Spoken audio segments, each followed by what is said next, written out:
Good evening. Welcome to the RSU 5 Board of Directors meeting. It is Wednesday, November 17th, 2021, and we are back at the Durham Community School cafeteria. We have most of our board here this evening. Zune is not able to be with us tonight. He was traveling. He had it already scheduled prior to the election, so he sends his regards, but he will be here for our next meeting. And I don't think we have a student rep this evening either. I think there was an illness there. So we will get started with the Pledge of Allegiance, and there's the flag.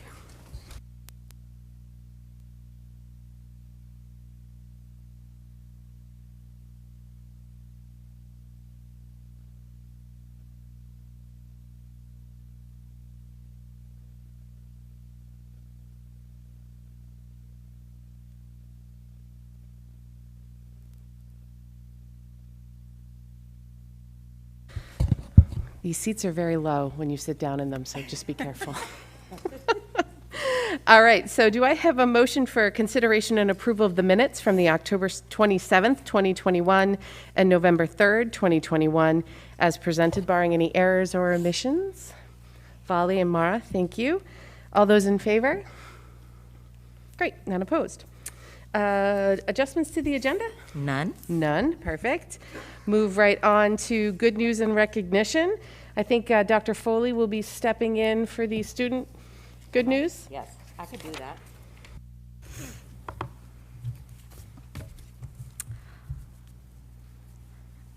So they wanted me to note that the play this past week was a huge success, and they wanted to congratulate the cast and crew. The mock trial team has had huge success again this year after last year's great work, and they made it to the semifinals this coming Saturday. Our 10th graders were our first groups to engage in the advisory discussions about personal identity today, and the discussions went really well with meaningful input from staff and students. And tomorrow, Linda Dutel, an emergency room nurse from Maine, will be the guest speaker during advisory for the 11th and 12th grade students. She'll be talking about the impact of alcohol and substance abuse on our bodies and lives. And then 10th, 11th, and 12th graders are all selling poinsettias and competing to be the top fundraising class. The link to purchase is on the class social media sites and the FHS announcements every day. And winter sports seasons will be up and running soon, and they are excited to cheer on the winter athletes. And that concludes the student report. Thank you. All right, so we will move on to good news from the Durham Community School. Principal Will Pidden. And Assistant Principal Kelly Rogers. So we have quite a bit of good news and recognition. So you can settle into those low chairs that Michelle mentioned.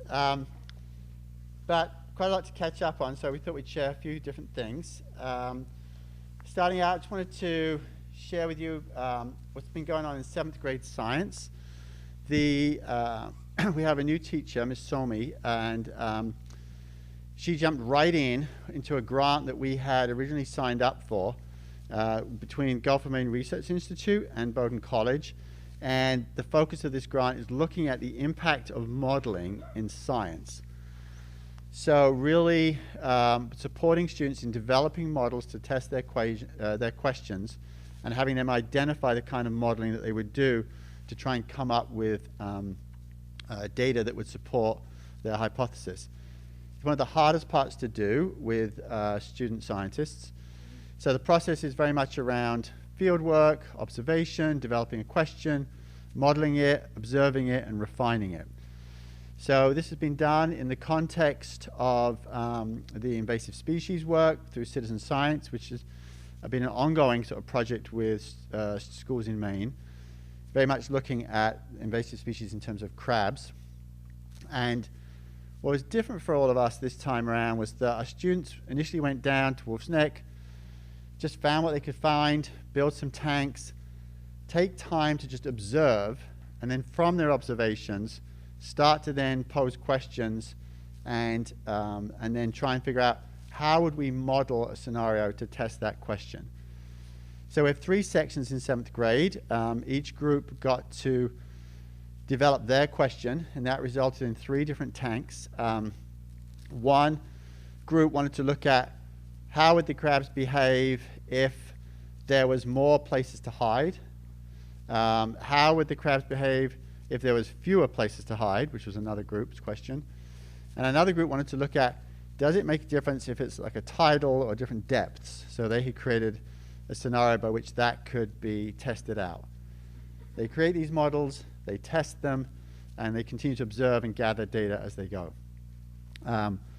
One of the questions they looked at was what would happen, a little bit like Hunger Games, if they had to like break cover to get food. So they then tried this out where they that clip you see there is actually a little fish in it, the bait fish that they use to feed. And basically, rather than breaking the food up into the tank where each species could kind of access that food safely in their own space, they made it so the crabs actually had to come out to kind of feed. I'm not sure if you're able to see this or not. So what you're going to see there, on your left, looking at it, is a native crab. On the right is a green crab, and there's a tiny green crab that's going to come in on top of the other one, right there, and basically takes the food right out of the bigger one's mouth. You'll see momentarily.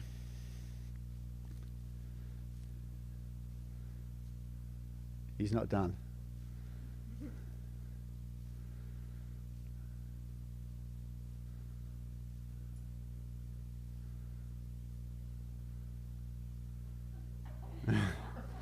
There you go. So they continue to test and refine and evolve it. Been working with representatives from Gulf Maine Research Institute, along with researchers that are the researchers for the project itself. And they have really worked hard, which has been a great benefit to us, of working with students around probability relative to scientific data, and looking at and determining what statements can you make outside of variability. And variability is one of the big challenges with younger math students, even as middle schoolers, because the accuracy required to eliminate variability is very hard to achieve. So it's been fascinating learning for us, and our 7th graders have been doing an amazing job with it. On a different context, student voice, I know you have the definition at this point, but just to share with you some different examples of where it's been interesting, the different ways that plays out. So one example we'd had was a group of 1st graders. This was actually one from last spring where they had written to us saying that they had a problem with warm milk, and could we try and solve the problem. So we'd gone to meet with them. What they had identified was in the winter it was fine to get their snack milk early in the day, even though they don't drink it till 10 o'clock, because they could put it out on the windowsill and keep it cold. But once it started to warm up, as they rightly concluded, nobody likes warm milk. And so it was just interesting having them work through the process of what would be a solution. And they had gone from, my mom has a cooler we could bring in, or we could get ice from the kitchen, to actually coming to the conclusion that maybe we could just get the milk a little later, closer to when we actually are going to use it. And we said, well, we could certainly, who could we ask about that? And they had navigated to come up and talk with the kitchen staff, who had been like, that seems like a good solution. Let's go from that. But throughout, the theme we've tried to use is to have the students, that regardless of their grade level, play a role in identifying the need and then actually solving the need as authentically as possible. So the basketball court, we had some 7th graders who had reached out wanting to improve the outdoor basketball court. They identified the needs as new nets, some basketballs that could be used outside, capacity to paint the lines. And we had hooked them up with a phys ed teacher who then had them work through it, and then they changed the nets, they painted the lines, and they sorted out basketballs. Our civil rights team have a strong voice in a number of items and issues, most recently a day of welcome, and determining what they wanted that to look like and how they would facilitate that occurring. A slightly different aspect that we have evolved over this last year around assemblies. So we have regular grade level assemblies. We used to have like 2 grade levels at once, but with obviously the need to spread out more, we just have 1 at a time. One of the benefits of that has been student shout-outs. So every assembly now ends with student shout-outs. And so it's really interesting because during our assembly, we would reinforce different habits of work or different ways that students have been successful. And now the students, then it's their turn to sort of say what they feel like contributes. And they are great at saying things like, I'd like to give a shout out to Claire, who's been really flexible in our book club because we wanted a different book than she did, but she compromised. Or I really want to give a shout out to to Gavin and Waylon because they are great friends at recess. And so the students shouting out and sharing really sort of what's important to them in their sort of school lives has been a really great addition to that. And then most recently, we, for our 7th and 8th grade, we have a process by which they can submit their questions, and then we have a meeting once a week with different people who have submitted a question, and we meet with them. Some of their questions are things like, how can we utilize our lockers in this COVID time? Or now we have some 80-minute classes, which aren't our preference, but are a necessity right now. What are ways in which we can make those more engaging or have sort of brain breaks in the midst of them? So that's an evolving process that's going on. And then Kelly's just going to share these couple of pieces.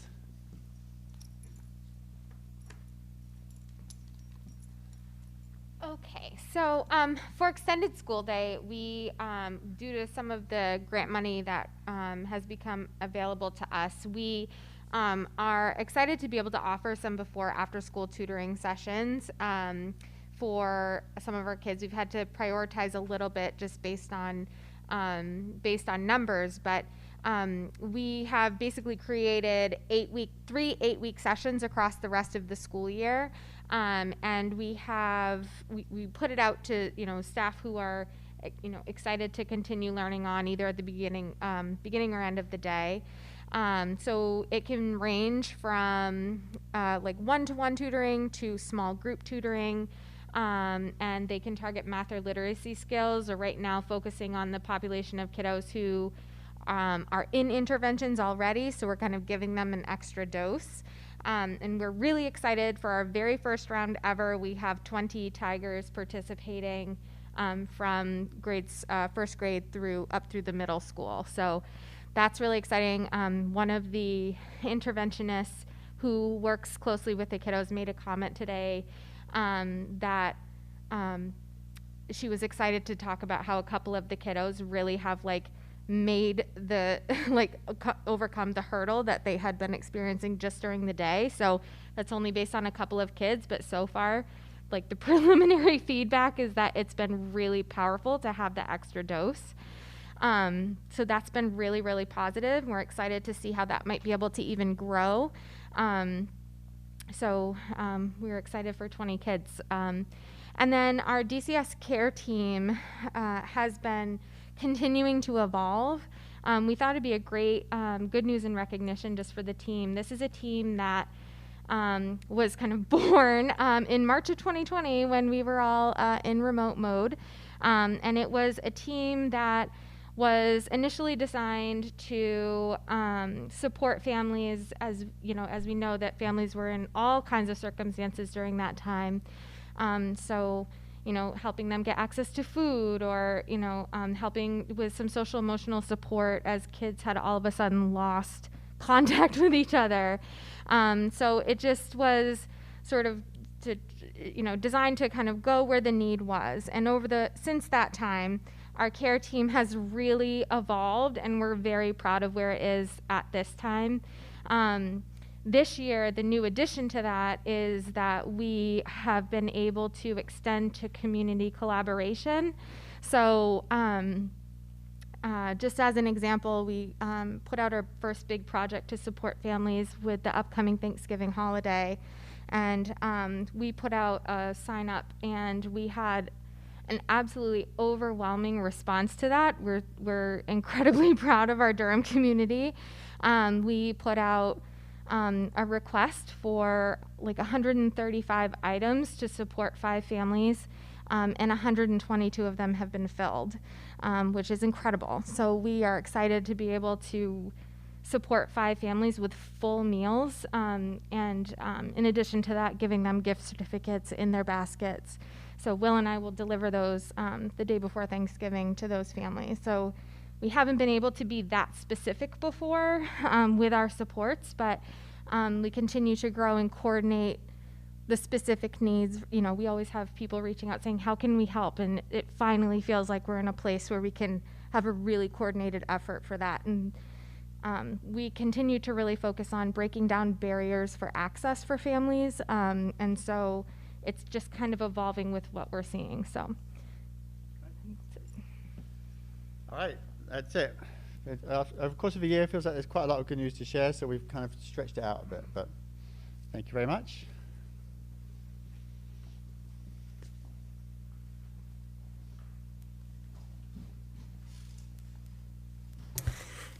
Thank you, Will and Kelly. All right, so we are to the first public comment period on our agenda this evening. I don't see anybody racing for the podium. Okay. So there's another opportunity at the end of the agenda if someone is making their way here. But in the meantime, we will continue on, and we are to the report from the superintendent. All right, thank you. So I'll start with my COVID update. In RSU 5, we're now at 75 confirmed cases. This unfortunately surpasses our 67 cases from all of last year. We've had 25 cases in the last 14 days. We continued with our pool testing in all of our schools. 74% of our families at the elementary schools are opting into the pool testing. At Freeport Middle School, they've increased to 37%, and at the high school, they've increased to 12% of the students and staff participating in pool testing. There will be no pool testing throughout the state next week due to the Thanksgiving break. Our staff vaccination rate is up to 95.74%. Today, Cynthia and I were in a meeting with the Cumberland County Superintendents, and there is starting to be some requests to the DOE or the CDC to try to create criteria about how we can have criteria around when we can unmask. Obviously, we're not suggesting doing that right now with all the cases, but there's starting to be a lot more interest in, well, what could that look like eventually? And I think it's really trying to create hope for some people, like, you know, what is the mark that we need to hit? So those discussions are just beginning. The board's next opportunity for their professional development is this Friday, November 19th at PES. You'll be seeing an all-school assembly led by our third graders out there from 9:30 to 10. And would you just let me know within the next day or so whether you'll be attending? You could let me know after the meeting tonight or whatever, just so I can let Principal Dimick also know. I have 3 resignations to report this evening. Rick Christine, Director of Finance and Human Resources, he's here this evening. He is unfortunately leaving and going to South Portland. I have Ryan Redka, an ed tech from Moore Street School, who has also given his resignation. And lastly, another ed tech from Freeport High School, Bill Allen. To continue on to the equity update, our DEI committee was set to meet last week, but due to several people not being able to attend that meeting, we just postponed it, and so we'll be meeting next in December. Work in the individual schools continues, and I think you'll hear a little bit more in Principal Pidden's goals this evening, some examples of the work that's being done in the individual schools. Social studies teachers met by grade level last Friday at the Professional Learning Day to review the new social studies standards. They're analyzing, what they're teaching in their units, and they're identifying gaps that need to be filled. Paula Roberts, our data strategist, has delved into some of the discrepancies that I talked about previously in our discipline data. And so she's doing some revising with that, and then we're resubmitting our data to Mid-Atlantic Equity Consortium to look at again. Our fall sports are completed. Our football team lost to Winthrop in the semifinals. Our boys soccer went to semifinals and lost against Yarmouth. Our girls soccer went to the quarterfinals, but then lost against Yarmouth. Our girls field hockey also went to quarterfinals and lost against Yarmouth. I don't like this theme. I don't like this theme. But anyway, I mean, the theme really is they did very well. They all made the playoffs, but you could see that that one town, Well, anyway, we won't go into that. We'll just move on. Our golf finished in 6th place. Our cheerleaders were great in supporting our football players throughout the season. Our cross-country boys won the state championship. And so I think overall we felt like it was a very successful fall season. And so we really want to congratulate all of our athletes on that. We'll be working with some area districts to host a job fair in Westbrook on December the 11th at 9 o'clock. We're trying to attract subs in all areas, also like bus drivers, custodians, nutrition staff, and ed techs are all being targeted. And we're going to run radio ads in the next few weeks to try to just get people to the job fair to hear more about the wonderful opportunities in education that are awaiting them. We've begun building our FY23 budget, believe it or not. Administrators have now met twice to just start the brainstorming, and they're also beginning to build their individual budgets, and we begin doing all of those reviews at the very beginning of December. So we're underway with that. And then I just had a wonderful time attending the Freeport High School theater production last Thursday that they called All Together Now. They joined over 2,500 other theater organizations from all 50 states and over 40 countries in producing their own kind of local production with that same theme. And so there were songs from the musicals such as like Annie, Mary Poppins, Mamma Mia, My Fair Lady. It was just like wonderful, and I got left being very inspired and in awe of all of the local talent that we really have at Freeport High School. And that concludes my report. Okay, thank you. Yes, ask a question, sure. Thanks, Becky. I have just a couple questions. So I heard there was an interesting discussion in one of the high school history classes today, so this is what's prompting my question. Do we have student representatives on the group that's looking at social studies curriculum? Because I think that's an interesting opportunity for student input. No, we're doing most of that work on days like the Professional Learning Day, and that's being led by Great Schools partnerships with our teachers. So I'm not sure, I've never thought about that. It's not like it's a committee where something is being taken to the committee to look at. So grade level teachers are all looking at their own curriculum on those days. Well, I might recommend that they bring some of those ideas, because apparently there were some students with some proposals which the class discussed heartily. So that was late breaking news just before I left for this meeting. And I'm also curious, because I read in the paper something about the Augusta School Board today had voted to require pooled testing for their winter season athletes. And the article said that this was because they're waiting for the DOE to make a similar decision. So I'm just wondering if you've heard anything about whether or not the DOE might be, or I guess it would be the MPA, might be considering that. No, I think the MPA is recommending that we remain masked.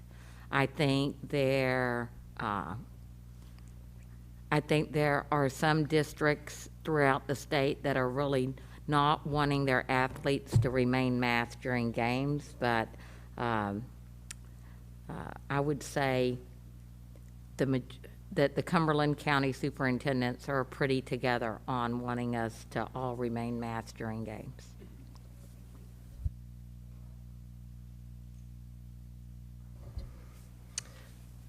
I'll just add, I think it's hard to start unmasking in one area.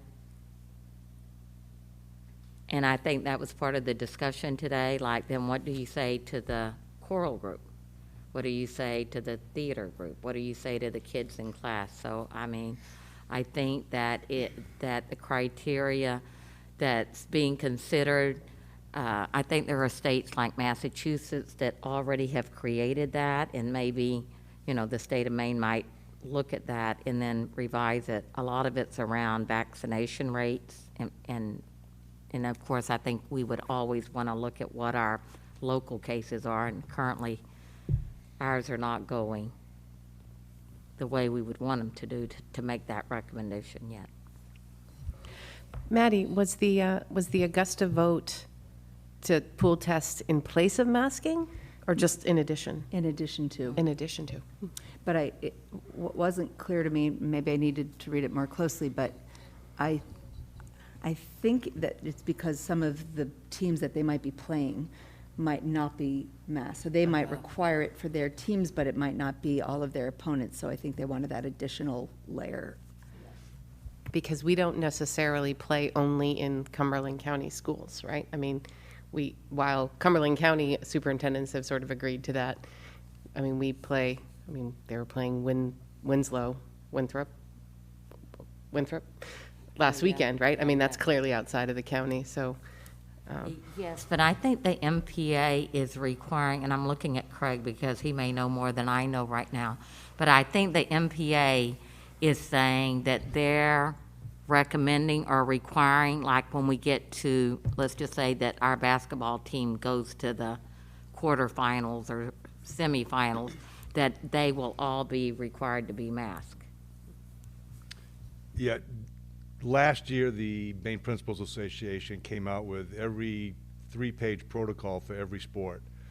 They are not doing any of that. Their only recommendation at this time is to follow what the CDC recommendations are. They kind of stepped outside that a little bit for wrestling, and they initially were going to require wrestlers to get vaccinated, but to push back, I think they're going to not do that, and they were going to have the wrestlers not wear masks, because a couple seconds into wrestling your mask is going to be torn off anyway. So I don't know where wrestling is. We do play teams outside of Cumberland County. We play Freiburg, we play Lake Region, although I think Lake Region is in Cumberland County. Poland is Androscoggin, St. Dom's is Androscoggin. We play Mount Ararat and Morse, which is, I'm not sure what county that is, but I know it's not Cumberland. Sagadahoc. Yeah, my geography. So I don't know if that answers your question.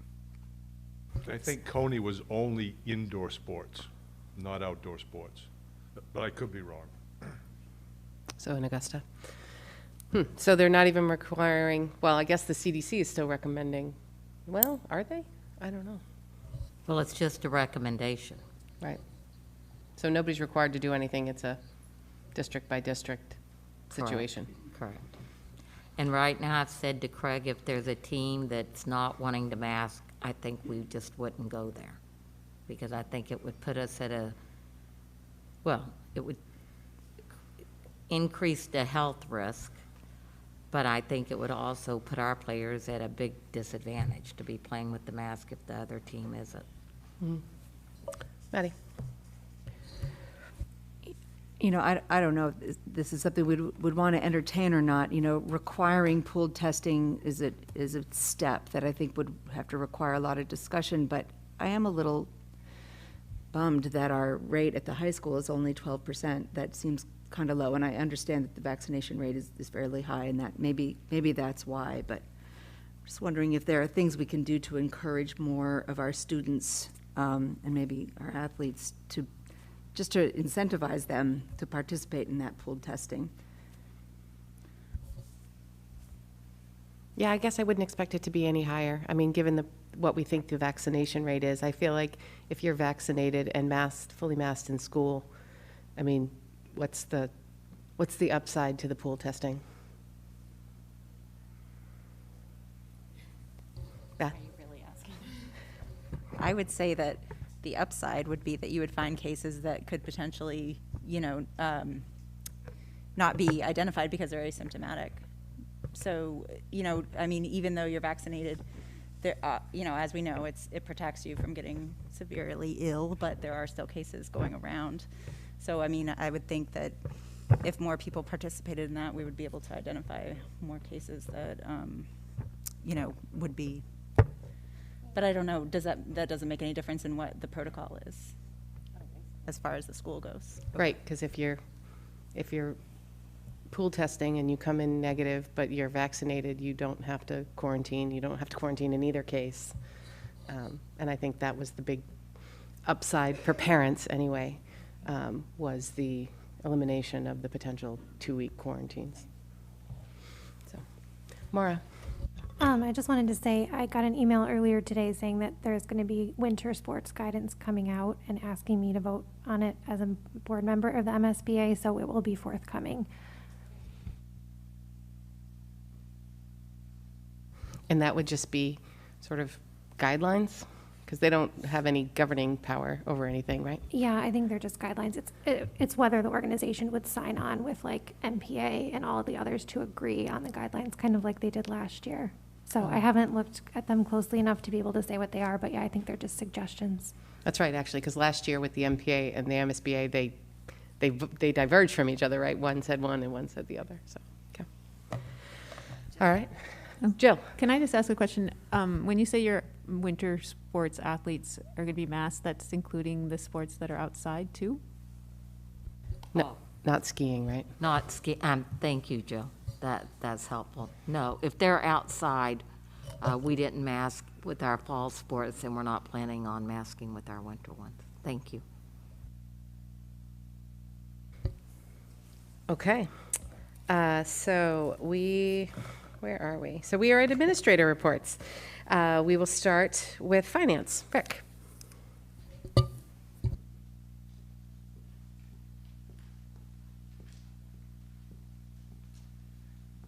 Good evening, everyone. Just finished up a meeting with the Finance Committee where we reviewed October's statements, which are also posted on the website. The execution rate continues to be very acceptable. I also want to report about the status of the audit. In my communication and conversations with Marge, we absolutely believe that this will be done in time and submitted on time to the DOE at the end of December. Other than that, I have nothing else to report, and we'll entertain any questions. Questions for Rick? Okay, thank you. Thank you. Oh, sorry, Jen has one, don't run. It's not a question. I just wanted to say good luck at your new position, and thanks for everything you did for RSU 5. Thank you, Jen. And it requires me also to say thank you to all of you, and in particular to Beth and to Jeremy and to Michelle. They were wonderful to work with in the Finance Committee, and I think you certainly have very good representation on that committee. And we're looking, I guess you're looking forward to a new committee member tonight as well. So good luck also, and look forward to hearing about all the successes here at RSU 5. Thank you. Thank you. All right, so next is strategic communications. Candy? No? No, I'm just jumping around. I see finance, I see boards. Oh my. Okay, I guess Aaron.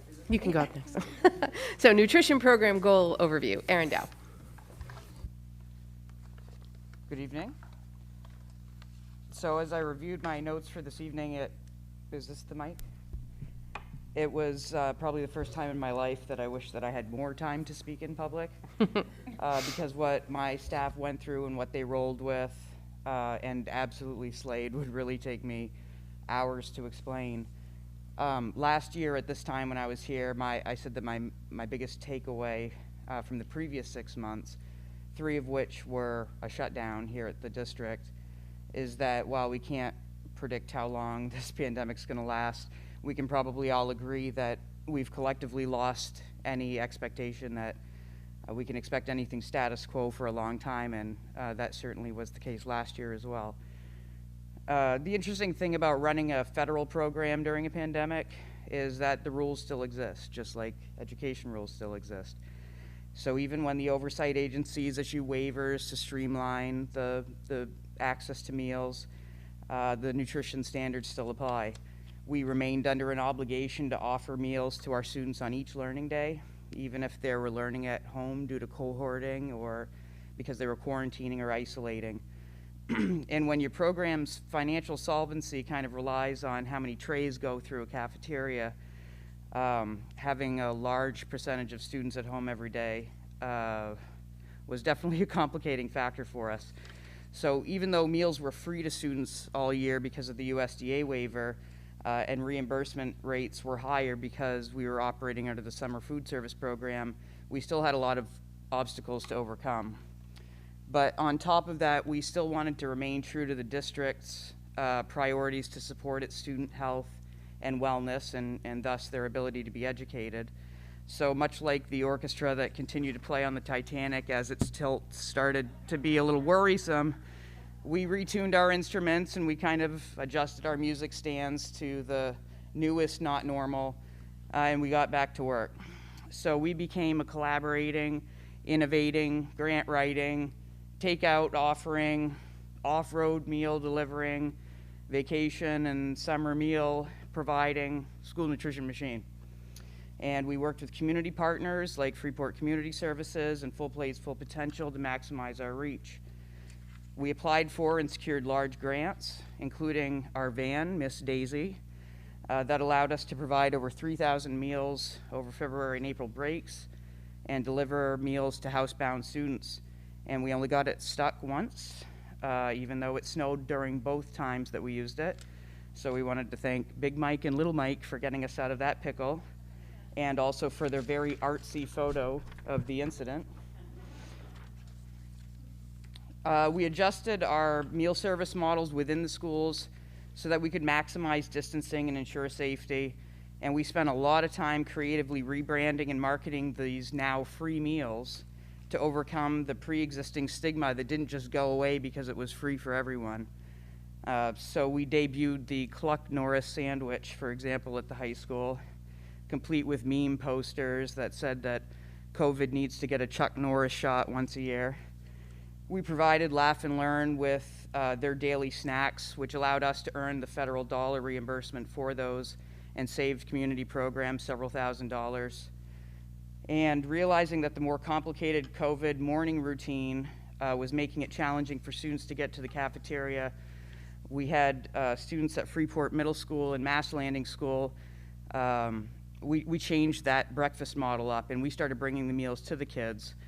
And those two small moves made a huge difference, increasing our overall meal sales. Even in the pandemic last year, our breakfast participation went up 89%, which was an average of 50% of the students not in the building, for argument's sake. So in those respective schools, Freeport Middle School and Mass Landing, the increase was more like 300 or 400% increase in participation in just those schools. So we ended school year 21 in great financial shape, and we pressed on right into the summer. Food service program servicing all 3 communities in our district, during which time we served 21,500 meals. So now we're here in the new school year, and meals are still free to all kids through the USDA waiver for this year. Next year and moving forward, they'll continue to be free indefinitely because the state of Maine passed legislation and funded it to make school meals free for all. So that's great, but that presents its own challenges.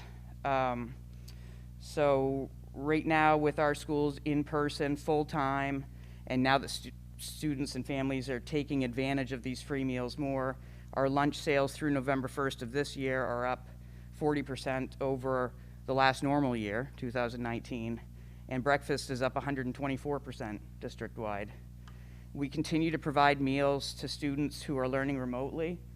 So that means that with every positive case or close contact, we're coordinating a kitchen plan, sending out a meal form, and being in direct contact with each family affected. And generally, those families can get the meals for all of their remote learning days within 12 to 24 hours of being notified that the kids are going to be at home. The federal rules that I mentioned earlier that we've been following and dealing with this entire time are now being scrutinized formally this year because we are undergoing our 5-year state administrative review. So this involves audits of everything from our finances to a nutrient analysis of entire weeks worth of menus to providing them with the label of every single product and ingredient we use. We answer to them about everything from our equipment and ingredient procurement practices, our wellness policy and team, our inspection and licensing statutes, statuses, and even whether we have the correct civil rights poster hanging in our kitchens. So one of my annual goals for this year is to make it through this process successfully and with minimal disruption to the district. So if this is the first time you heard of this, I guess we're doing well so far. I do look forward to reporting the results of this review with you once it's all over. Another goal of mine is to revise the district wellness and other nutrition-related policies to reflect the district's continued commitment to social emotional development and strengthen its diversity, equity, and inclusion practices. As you can see by looking a little further down on tonight's agenda, we're well underway. And judging by the momentum that we have with the Wellness Policy Committee at this point, I think we're going to see some good things this year on that front. And finally, my third goal is to continue the work to inventory and evaluate the major kitchen equipment within the district. This is a continuation of one of my last year's goals, with the addition of creating a database and an additional revision to the capital plan and the development of a routine maintenance plan to make sure that everything's running efficiently and for as long as possible. So with that, I open it up to you guys for any questions. Questions for Erin? Vali? Thank you, Erin. That's fantastic, everything you've accomplished last year, despite all the challenges. So thank you so much. I also wanted to commend you that you didn't mention it, but the return to serving hot food at the cafeteria, including breakfast, has been great, especially because once you get away from the bag lunches, you can offer more food from scratch, less processed food, healthier options. So I really commend you on being able to do that, despite the fact that the kids are still masked and distancing, and I'm hoping that you will continue to move in that direction. So thank you so much for that. You're welcome. And I also wanted to ask you, I believe that the composting in all the schools is running smoothly now. Is that the case? We're working on it. Okay. That's definitely more of a question for the building side of things. Whenever the composting is up and running, we're running it in our kitchens and certainly supporting it, but we don't do the coordination of it. Okay. Yeah, and then when you mentioned the appliances and the fact that you're inventorying everything, hopefully you will be able to select energy efficiency as a priority, just to be able to reduce the carbon footprint for the kitchen and the nutrition program. I can tell you that every piece of equipment that I've purchased so far since I've been here has been an energy efficient model, so absolutely. Great. It's definitely a priority of ours. Excellent. Well, thank you. Yep. It sounds like you're doing great work. Thank you. Continue. Other questions for Erin? Well, you must have covered everything. Thank you, Erin. That was great. Thank you. Okay, so we'll have Craig come back up for the athletic program goal review.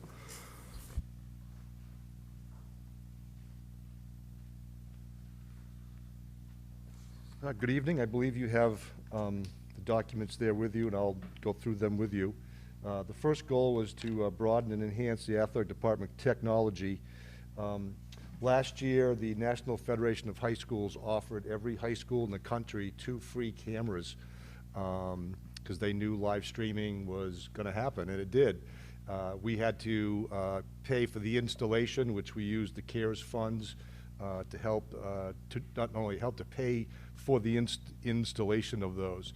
So we did install them. We did live stream games. I think I showed you last year the viewership of those. They were really high. We had one basketball game last year with 1,100 people watching it live and another 2 or 3 who watched it on video on demand. Coaches were able to download the video and use it with Huddle. Because last year was not a competitive year with heel points and playoffs, the coaches didn't utilize Huddle last year, but they were able to download the videos, and if they wanted to use it, they would then forward that to Huddle, and Huddle would do the game analysis and stats and such. Live stream with play-by-play and audio. We have the capability, we just don't have anybody who's interested in doing that. We did have a teacher who used his own system a couple times this year and broadcast some games live. At the same time, the Pixel-Art was doing it, and he had some high school kids doing some play-by-play for a couple of games. The athletic website, Our School Today, while most of it is complete, as you can see, there is some ongoing, and I'll get to that with my new goals. It's our second year with Our School Today, using it as an athletic website. It's our first year using it for online forms. We went with this, as well as probably every high school in the state of Maine. Actually, every high school in the state of Maine had to use it for scheduling and rosters. And the MPA would pay for the $90 base price. We needed more than that. We needed a website, so we went with the full package. The website is great. We are really struggling with some of the Our School Today stuff. The MPA is really struggling with some of that stuff. The MPA is considering not using Our School Today next year. It's really, there is so much to it and so many different nuances that I don't think they're capable of making it all work. It sounds great, and it would be great if it all worked. One little thing is the message center. We had coaches using the website, then they were using their own Team Snap, and the website would say one thing and Team Snap from the coach would say the other thing. And my message to the parents was, I don't control Team Snap. What's on the website is accurate. And the new website has a message center, and maybe you've got some of those messages, but right now when a coach or I hit send an email to parents, it's grabbing every email that's not a student email and sending that message out. And so they're working on that. There's a lot of other little things that I won't bore you with, but one of my next goals will address that. The second page is actually who watched our games live. As you can see, we started out at the bottom in September and worked our way up to the top, so some of our playoff games got more live views than we did during the regular season. After the first couple of weeks, I debated, do I really, because it's time consuming, I have to go into the back end and plug in every single game, the start time, the end time, who our opponents are, and after the first 2 weeks, I really wondered, was it worth my time? But I still kept doing it, and as you can see, there are some games with 30 and 26 and 22, and then that can be a grandparent in Florida, that can be the cousin in Europe. So I continued to do it, and we'll do the same thing for basketball this winter. The next goal was to ensure all students have quality facilities to meet their needs. In addition to the things there in the far right-hand corner, which was we now have a reserve account to replace the tennis courts. We have a reserve account to resurface the track and turf. To reconfigure the Freeport Middle School, that's still ongoing. And if you can see the next page, you've seen this before. That kind of took a back seat to COVID and everything else that happened last year, but we'll continue to work with that. In addition to some of these things here, we did put new scoreboards in at the high school baseball field, the high school softball field, some in-ground watering at Freeport Middle School and on the baseball field. So those are some of the things we also did as far as the facilities.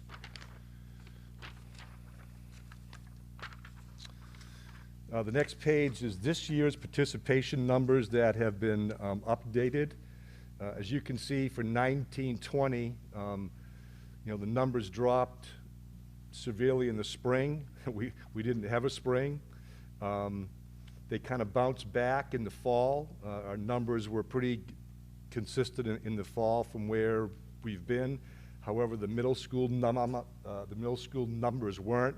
They didn't have what we would call a traditional fall. We didn't play games, and so I think our numbers were low there.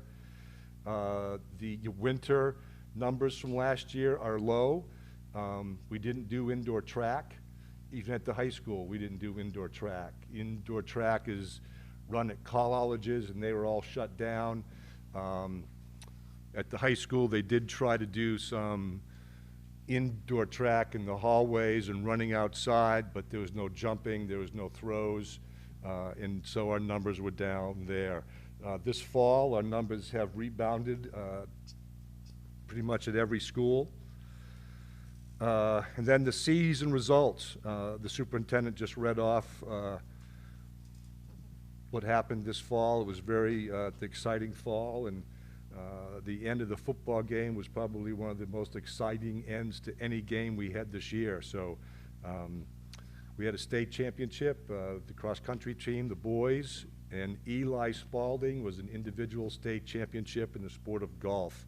He actually had the best score in the entire state, whether it was A, B, or C.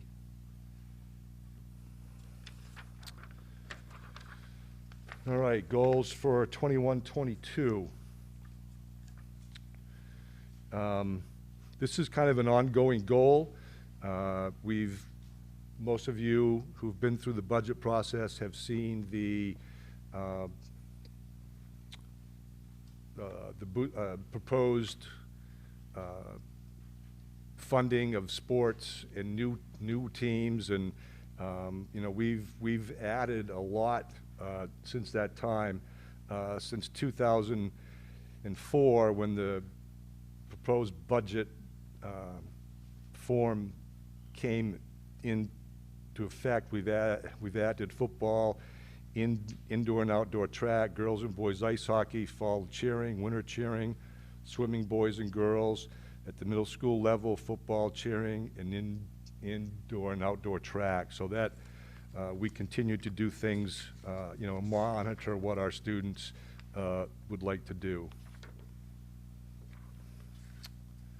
Goal number 2 is, again, going back to the facilities, and this is around the middle school reconfiguration. Dennis and I have been communicating with the town, trying to get the original plans. With the wetlands, there's that pond right there when you drive into the Freeport Middle School. We had a hard time finding some of that, but we do now have that, so we will use that and proceed as outlined.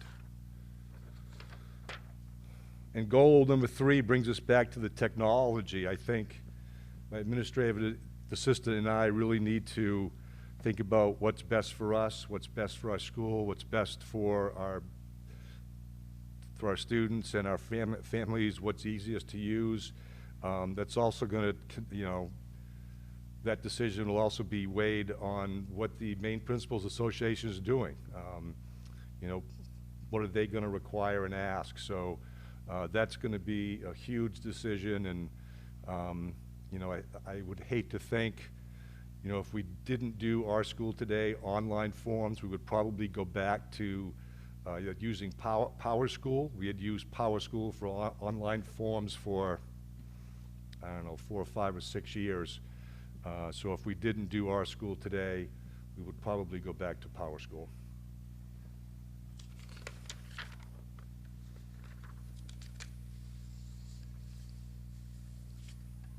And that's it. Ready for questions? Yep. All right. Questions for Craig? Jill? I have 2 questions now. Is there a reason why we moved away from Power School? Well, we went away from the online forms on Power School because we thought Our School Today would be superior. And if things worked the way they should work, it would be superior.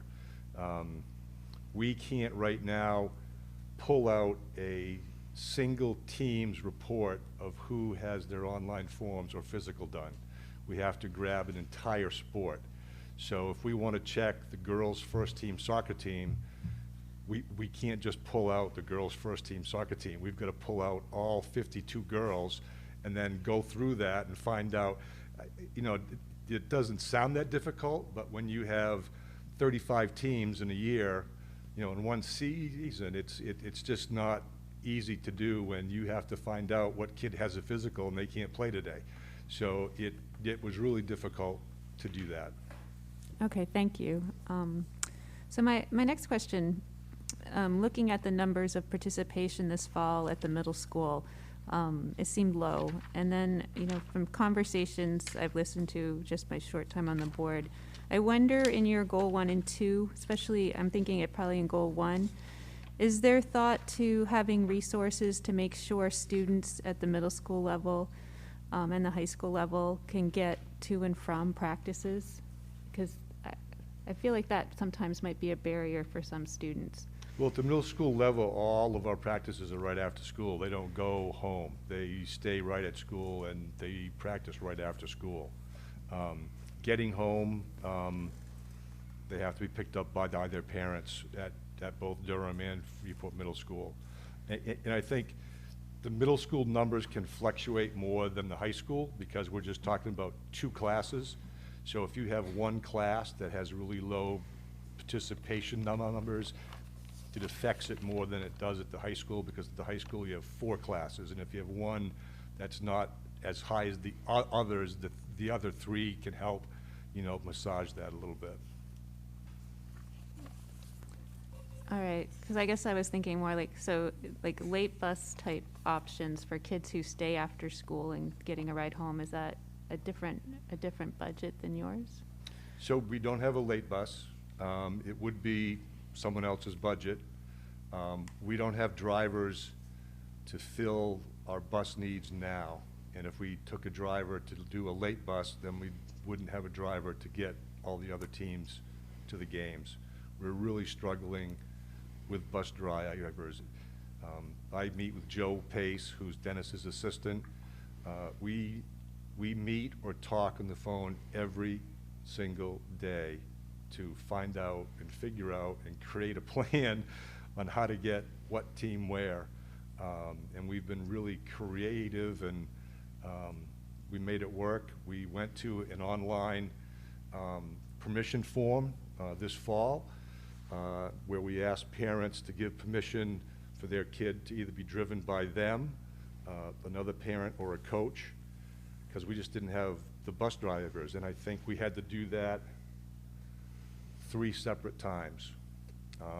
We had to cancel we had to postpone, don't use the cancel word, we had to postpone several games because we didn't have buses.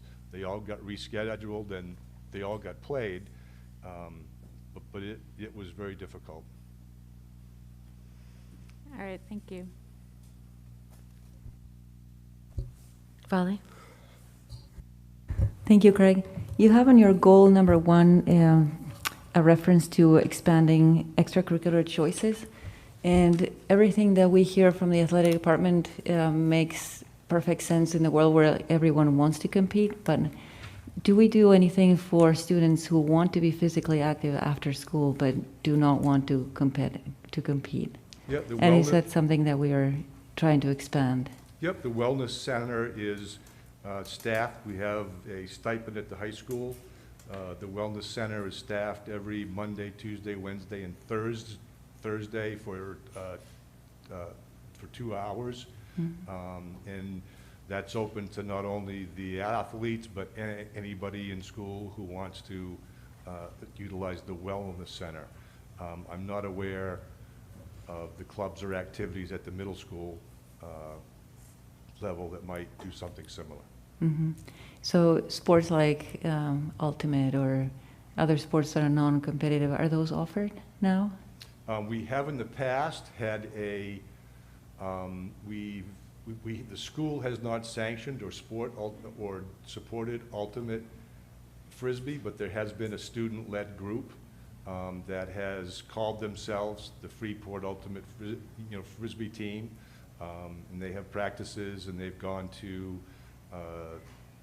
competitions. The only school that I know of that has an official school Ultimate Frisbee team is Freiburg Academy, maybe NYA, but I don't know of another Western Maine Conference school that has a school-sponsored, sanctioned Ultimate Frisbee team. Okay. Well, it's good to know that the Wellness Center is always open. And I assume the students who are not competitive can also use the track and the field, or is the space so limited that during the times when teams are practicing, they don't have access to the facilities? In the fall, when teams are practicing, the track is open. We've had community members walk the track. When we have games, I ask them not to go walk elsewhere. It's just, a safety thing and, distraction for the spectators, and it's a game facility. We have a game. You just can't come and walk at that time. But the track's open to the community and anybody who wants to use it throughout the day. When we have lacrosse practices in the spring, you probably don't want to walk because those balls fly around. And when we're having track practice, you probably don't want to be out there because there's some serious running going on, and if you're just out there, for a walk, it may not be the time or the place to be. Okay, thank you. And then I had a question about the tennis courts. As you recall, we had to postpone 1 year of contributing to the fund, which extended the time during which we have to live off of basically the surface repair that we did to the courts. Even when we started counting the years out to be able to replace the courts, we were pushing it in terms of how long the surface replacement would last and whether it would actually bring us to that point. Are you keeping track of the current conditions of the court and the possibility that we may have to resurface again before we get to the post-tension? That is probably a possibility. As the court gets older,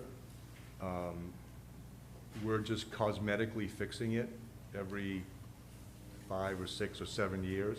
And the last time we cosmetically fixed it, filling in the cracks, grinding down the high spots, we anticipated that would last, I think, 7 years, and then we delayed the tennis reserve account. So, I think you're right. In 5 or 6 years, that's going to have to be looked at, and how much money do we have in the reserve account? Do we want to, at that point, put some money in the budget, or do we use some of that money for another cosmetic fix to buy us X number of years? So that will be a decision that will have to be made in 4 or 5 years. Okay.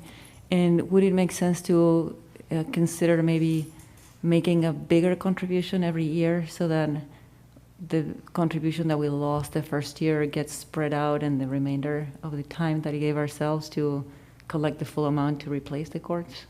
I think that's a great decision for you guys to make. Well, if you make the suggestion, then we can talk about it.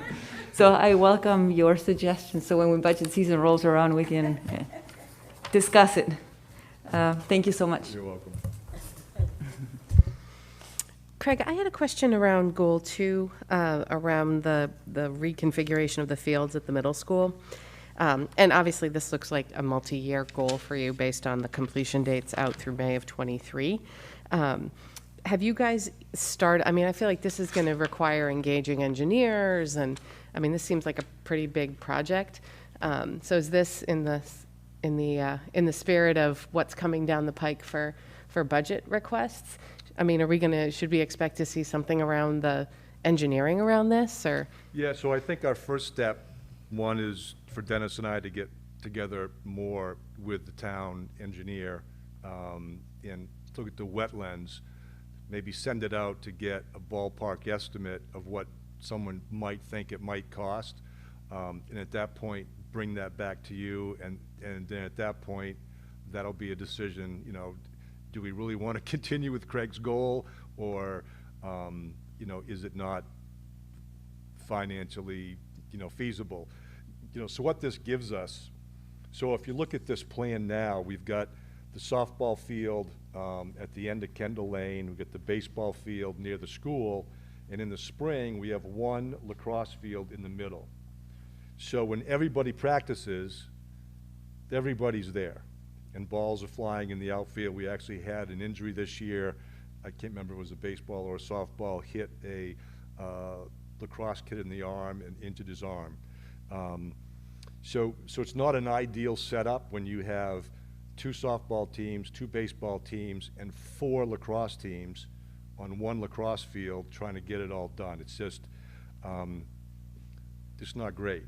So, and that's the spring. In the fall, we have 1 soccer field and 1 field hockey field. So we have 4 soccer teams on 1 soccer field.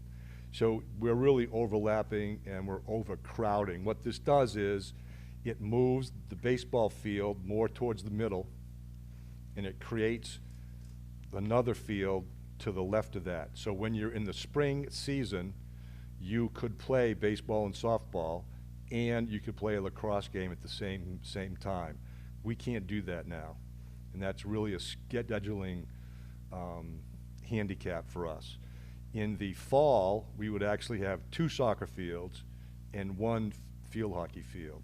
So we would really be maximizing the amount of space we have, which, you know, I guess I would liken that to what happened with Hunter Road.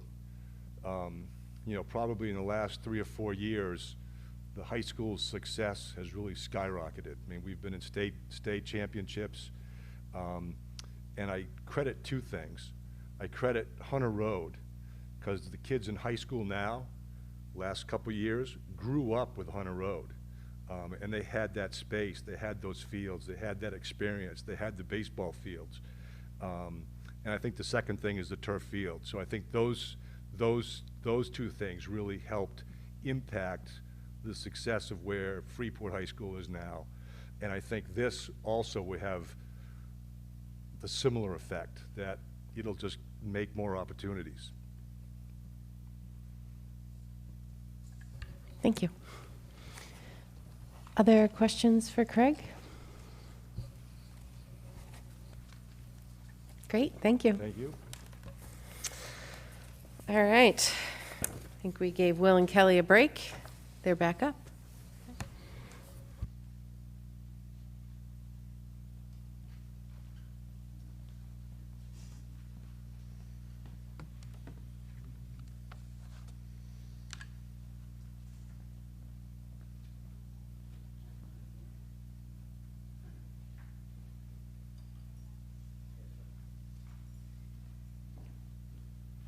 Your little handout. A very little one.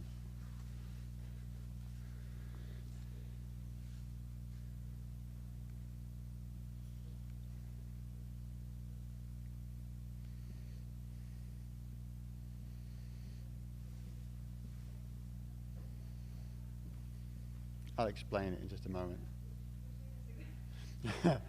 Yeah.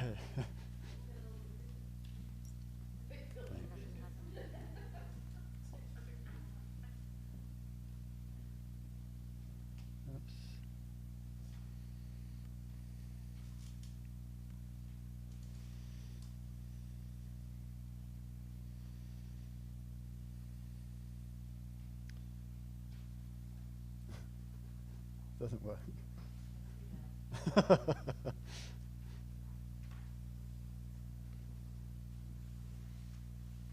All right.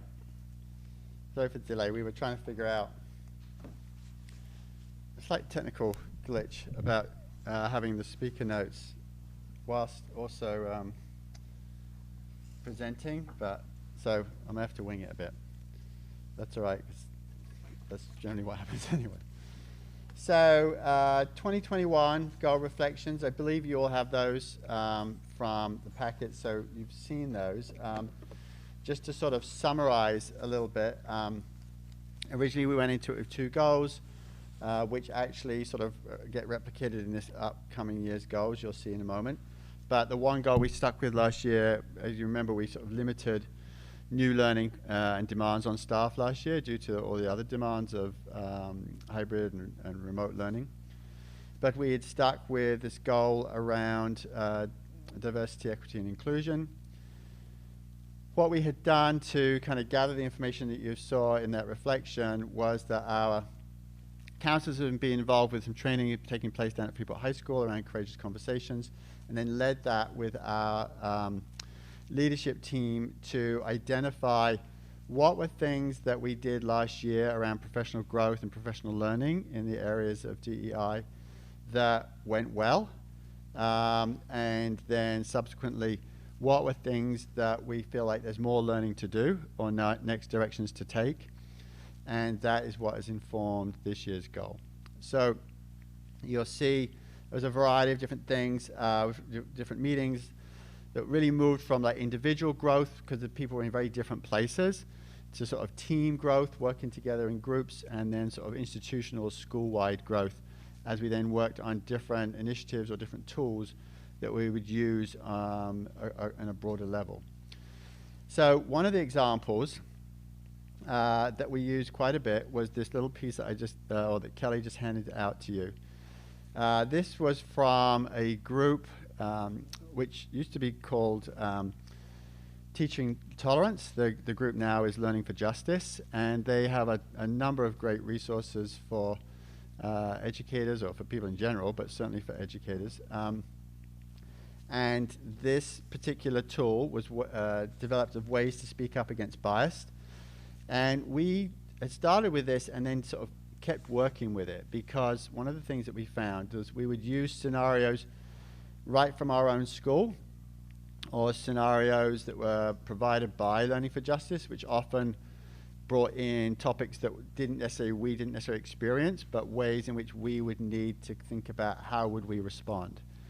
And that really was a big learning and continues to be a big learning, and I think will continue to be a big learning for all of us at our school, in the sense of how to get to a place where the way in which we respond and view certain situations becomes consistent and seamless. So I'm going to give you a little activity to do here.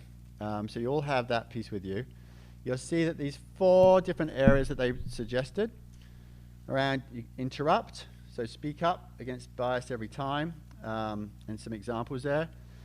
Or question, ask simple questions in response to hateful remarks to find out what the speaker meant by that offensive comment. Educate, explain why a term or phrase is offensive, encourage the person to choose a different expression.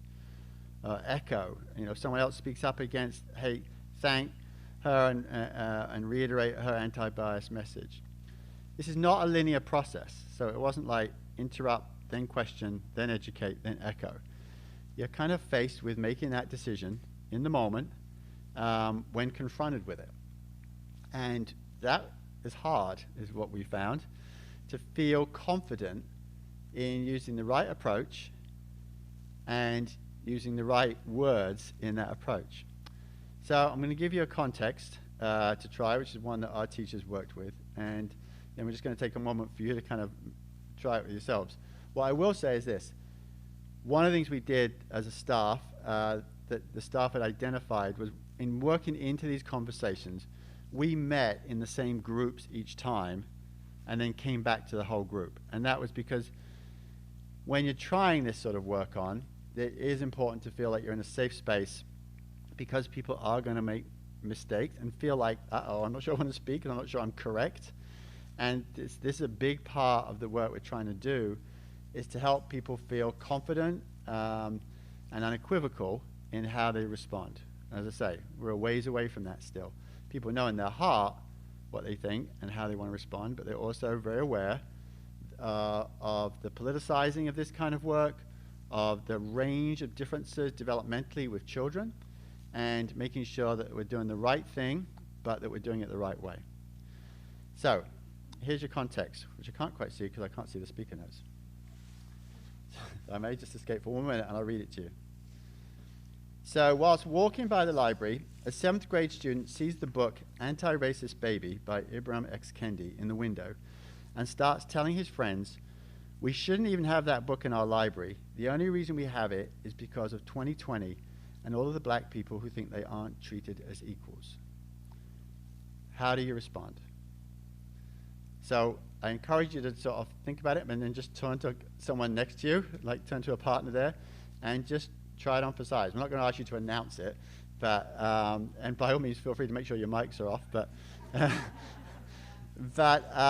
give it a go. What do you think? Which strategy would you use, and how do you feel that might go?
It's not a very well-trained group. That's right. No, once you hear the chime, that's all you have to remember, Michelle. Yeah, thanks for giving us a safe space on film, That's on right. live TV for this, Will. I know, not living it, not living the model.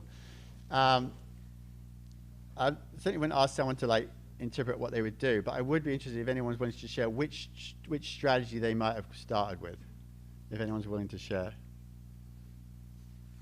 Just go right ahead. We both chose question. Okay, great. Anybody else? Same? All right, great. So we're not necessarily going to go through this one, but just to give you another example, and you can just sort of think about it for your own perspective. 3rd grade student comes in and reports that on the bus, 2 kindergartners were teasing him or her and making comments about the fact that she used a trash bag to bring her things to and from school. Think about that for a moment. And then think about, would you use a different strategy or different language if that 3rd grader came in and reported that 2 8th graders had been making comments and teasing about the fact that he or she uses a trash bag to bring things to and from school. And it gives you a sense a little bit of the range of responses that one might have to kind of gauge. That in any scenario, like that first scenario, some of that could differ based on how many people are around, who hears it, what tone was used, or not. Is it unequivocal? Is it always the same response regardless of those examples and variables?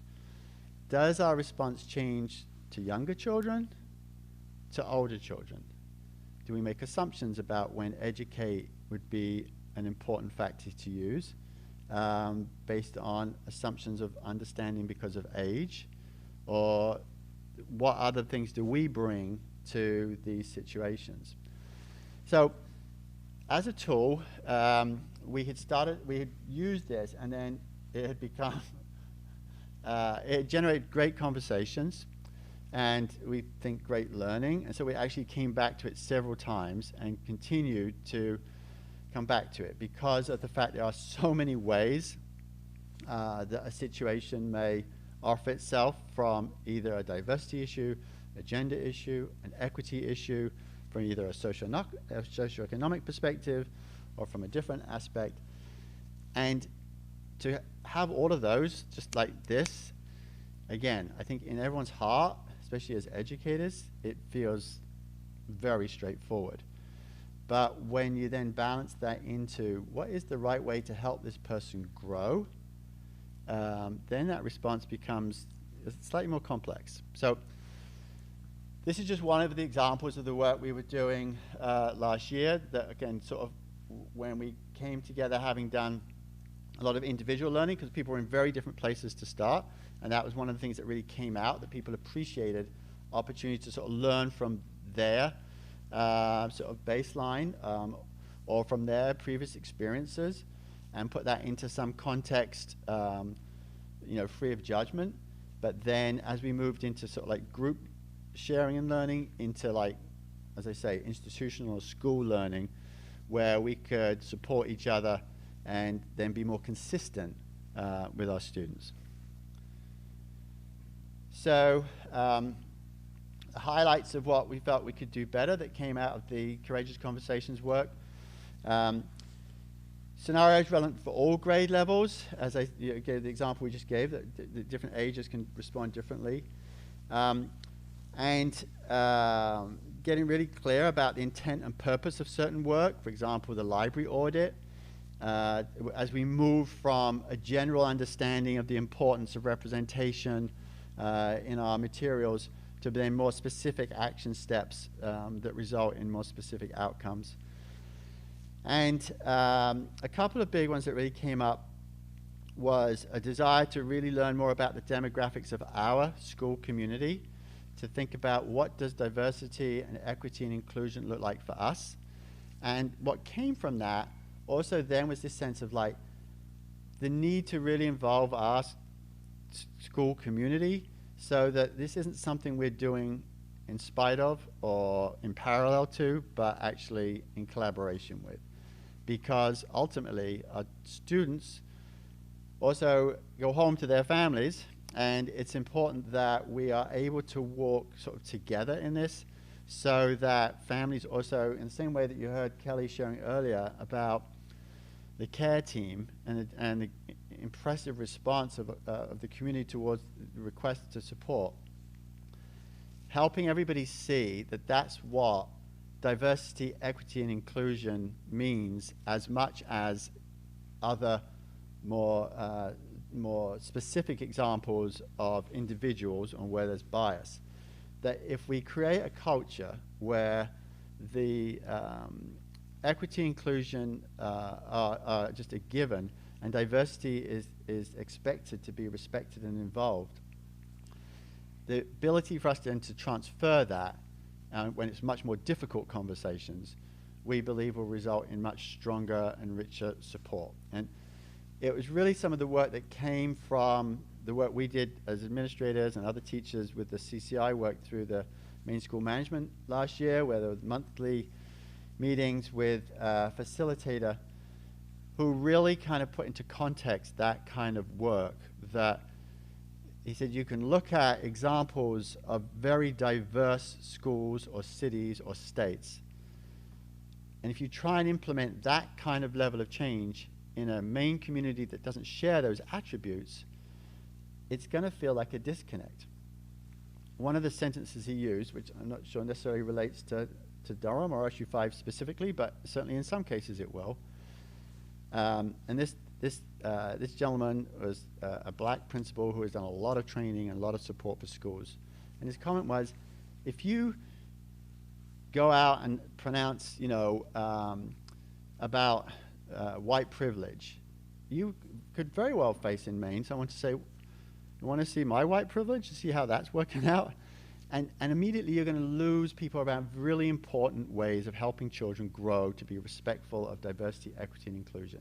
That we have to sort of do this and bring in our every stakeholder, which in our case is the parents and the children and our teachers along. So our leadership team have been quite clear around, okay, we want to really understand our community, and then also work to support this development of a culture that respects diversity, equity, and inclusion. So regardless of the issue we confront or have to confront, there's a broader context to understand. This is just what we stand for. It's not for one group or another. It's for everybody, every group, and every individual. So that's kind of where the reflections took us towards this year's goal. So the goal around is to continue with the diversity, equity, and inclusion goal, continue working with our school community around professional development and including our community into this learning. And we had talked with PTA about supporting this work too, and they already have some great ideas about what does inclusion look like to support children across our school. And continue work based on what went well, including the improvements of what we could do better. You'll see the more specific goal. And that is kind of where we're heading with our DEI goal.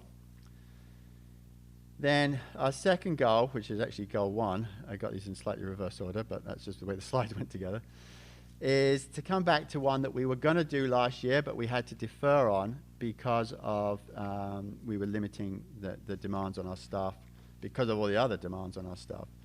So this is to implement a school-wide model that nurtures a positive culture and enhances academic, social, emotional skills across our pre-K community. Similar broad goal.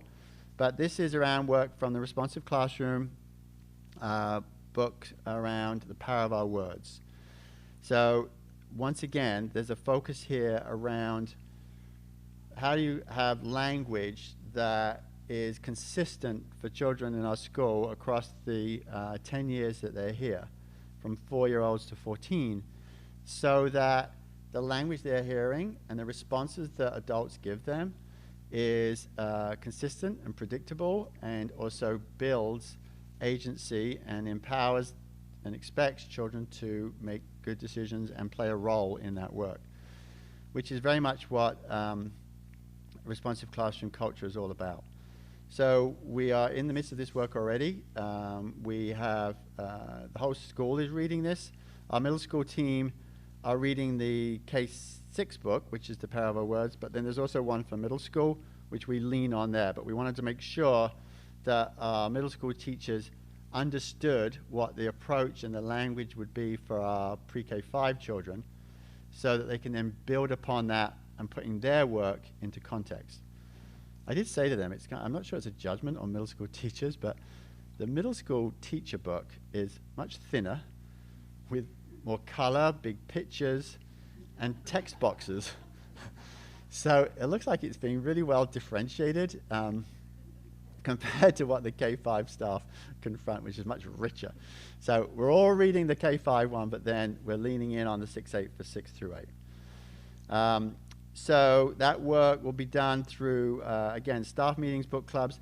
Kelly and I are looking for this work in our mini observations. We provide feedback around language that staff are using. We try to model it, but we also expect feedback for when we don't model it.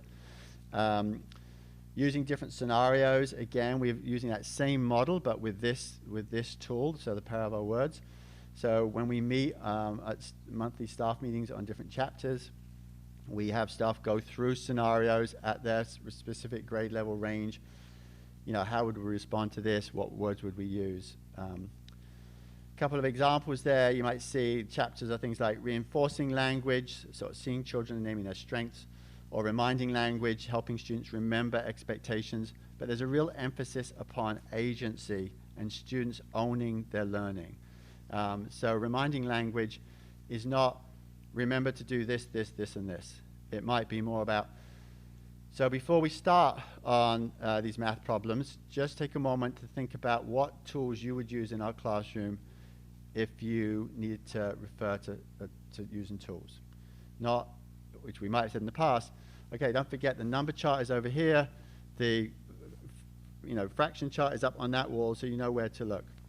We're trying to teach them into like, oh yeah, I know where these things are, I can do this on my own. And those are our 2 goals this year.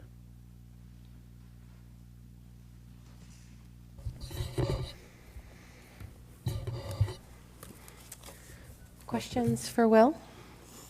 Jen? Nothing like taking on some heavy stuff, right? I think this was great. I really appreciate that.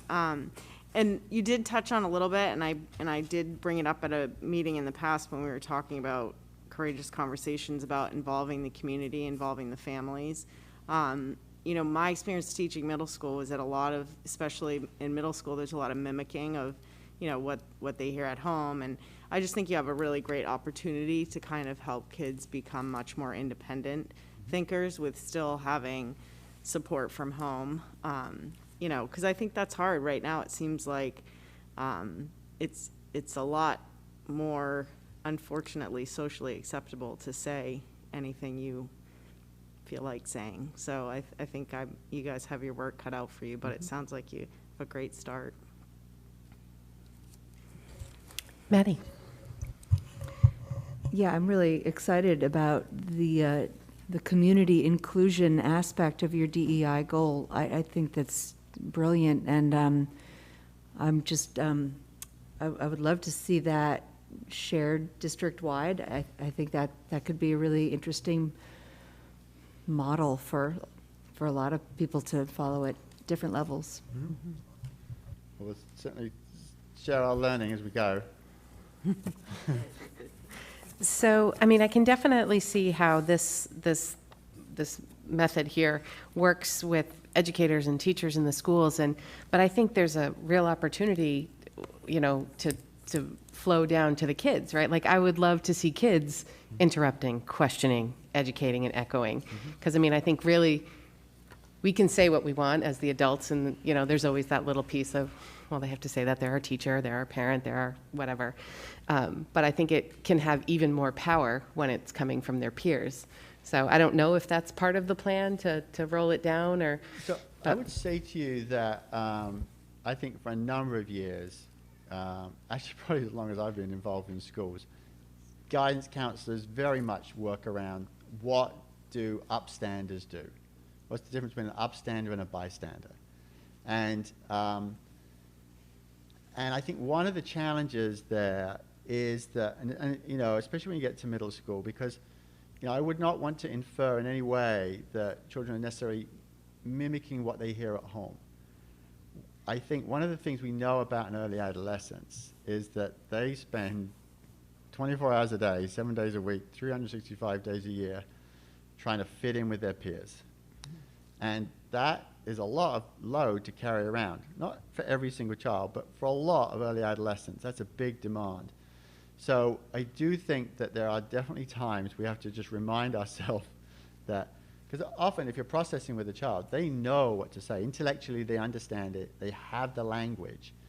It's accessing in the moment where kind of being an upstander, it has more credibility than being a bystander. So it really is, I think, a bigger part of it is around cultural development, that the culture of the environment in the hallways or on the buses or in the classroom is one that peers value that response more than the other response. And that I think is as much leverage as so we do use these strategies in different ways, not necessarily this particular tool, but certainly around what does one do. Our students, will make anti-bullying videos, and a lot of messaging about that goes on all the time. But it really has to be that culture where one feels empowered to stand up. I don't think it's a lot different than it is for adults. I would suggest most adults have probably found themselves in a social situation that they didn't anticipate, awkward comments or comments they find disagreeable occurring, and then afterwards saying privately, wow, I felt really uncomfortable when that person said or did that. You know, where's our courage? And so, you know, I think there's a recognition that there's a social demand that can be even greater at early adolescence. But I think some of the little things we're trying to do, like I spoke to you earlier about assemblies where kids are giving each other shout outs, where positivity and recognizing sort of kindness or empathetic efforts or flexibility becomes the norm, because we do in those assemblies say, no, don't, because often children still got their hands up. I'm like, okay, we're going to pause it right there, but just remember, you don't have to wait for assembly to give someone a shout out. You can walk back to class with them right now and say, you know what, I was going to give you a shout out for this. So I think it's a long, broad process of how do you create that culture where people feel comfortable and safe and sort of driven to do the right thing, because that's what's reinforced by the people around them. No, I agree completely. I like the simplicity of this, Yeah. and the ability to recall it quickly. And, Yeah. you know, just having those tools at everybody's fingertips, Yeah. I think is a help. Yeah, I do think it takes a lot of, I think it's going to take Yeah. a lot of practice and a lot of conversations about it, right? I think both of these goals are very much so much of it is driven by language and communication skills. Yep. Yeah. Volley? Thank you, Will. Wonderful work. Now, I wanted to ask if there's any connection that you and your staff are making between creating a joyful, nurturing climate where kids feel safe and learning results and academic achievement. Sure. So do you see, or have you set any goals for growth in academics based on their social emotional growth, and also in making them feel more comfortable within the diversity of the school? Yeah, so I think you're right when you're saying that, you know, we believe that there's a correlation between a safe and engaging learning space and then learning outcomes. So I slightly anticipated this question. Not that I have particular, but they're sort of like, I'm not going to necessarily speak to them, but there's a couple of slides I threw in right after questions, Valley, just to give you a sense of, we definitely have like data walls, as you can see up here, that are from this year, where we track constantly where students are at, what's the learning they're doing. And that is just such a part of our fabric. So we have intervention rounds every sort of 6 to 8 weeks, which Kelly really leads, where each team looking at all the students in that grade level. Where are we at? Who do you have concerns about? What are we doing to meet those concerns? Where are they at relative to growth? And then from that, do we need to rejig what we're doing for interventions? Do we need to rejig what we're doing for support? What does that learning look like? So a big part of that academic goal this year that's really going to become a more focused school goal the following year is that continued work about teacher efficacy, which we talked quite a bit about a few years ago with John Hattie's work, and that idea of know thy impact, right? And so this idea where we're really trying to build this work where teachers are looking at their students' work, at their students' performance in class, what they're hearing, what they're seeing, and then adjusting constantly to recognizing, all right, this is the feedback I'm getting from my students, this is what we need to help them learn. So we have quite a system in place that focuses on that very piece of student growth, progress monitoring, intervention work, before and after school work. That is sort of just a constant drive. So that's in play. That equally is slow work, but what we're looking at is how do we build around that to sort of, again, help children be more successful. So I understand the question, but as you know, that's a big part of what we're already doing constantly. Any other questions for Will? Jill? So in your school, since you're K-8, I think it's, you know, your resources, I'm interested to check those out a little more with your book club. And with the consistent language, in your administrative teams, do you get together so that that language coming from this school is matching up? Because I noticed your book club choices are a little different. Do you kind of talk about those at the end of the year and maybe, share those resources? Maybe next year they are looking at the books that you've done? With other administrators? Yeah, Oh, yeah. because everybody's coming together at some point. So is the language and all the lower grades consistent, or is there like a plan of how when they come together, it's all building? Yeah, great question. We do share a lot as an administrative team. So we have our whole administrative team. We also have regular meetings with our pre-K 5 administrators, and then we also have different conversations with our 6 through 8 colleagues and with Jen and Charlie up at the high school. So we do try to certainly look around what will those pieces be. I can tell you that all Moore Street, Mars Landing, and Pownell also have done work with the Power of Our Words. We're all working together around responsive classroom work. So we then share, so for example, last year, every administrative team meeting, Becky, we had a book club going with all our administrators, but then in addition to that, on our admin Google Doc, we have the different resources that are being shared. So last year, for example, with this piece, when we started working this, we were sharing that with all our colleagues, and then Jen and Charlie at the high school, they sort of got involved with some of this as well and looking at that work. So we do share both resources that we think would be helpful as standalone, but then we also are looking systemically. So the work of responsive classroom is across the district. This past summer, we had an introductory workshop for 6 through 8 staff on responsive advisory meetings, which I thought we talked about when we were down in Pownell. And we had, good turnout from both schools. And we also had done responsive classroom introduction, which again had representation from all the pre-K 5 schools. And we had a responsive classroom advanced course for elementary, which again had representation and all the principals from the pre-K 5 schools. So we are looking at this stuff systemically, but then sharing sort of standalone pieces that work in different school settings. Okay, you bet. Thank you, Will. Okay. Okay. That was a lot of goal reviews. Thank you, everyone. Okay, so board comments and committee reports. So our first one on here is board information exchange, agenda requests. I'm going to jump right to Candy because I cut you off so at our last meeting around Region 10. So this would be an opportunity if you're on a committee and want to do just a report out on, I know some of them we have specifically outlined here, but any of our committees we're happy to have an update. So Region 10, well, I can tell you a few things because I've only just started there and only been to a couple meetings. They are, they're looking for a new superintendent who is retiring. They are working without a business manager. And it's kind of interesting, some of the connections with RSU 5.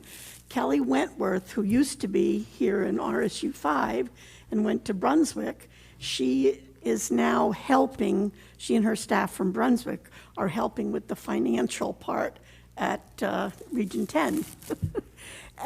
But two of the things, Region 10 is looking to add a program next year, HVAC.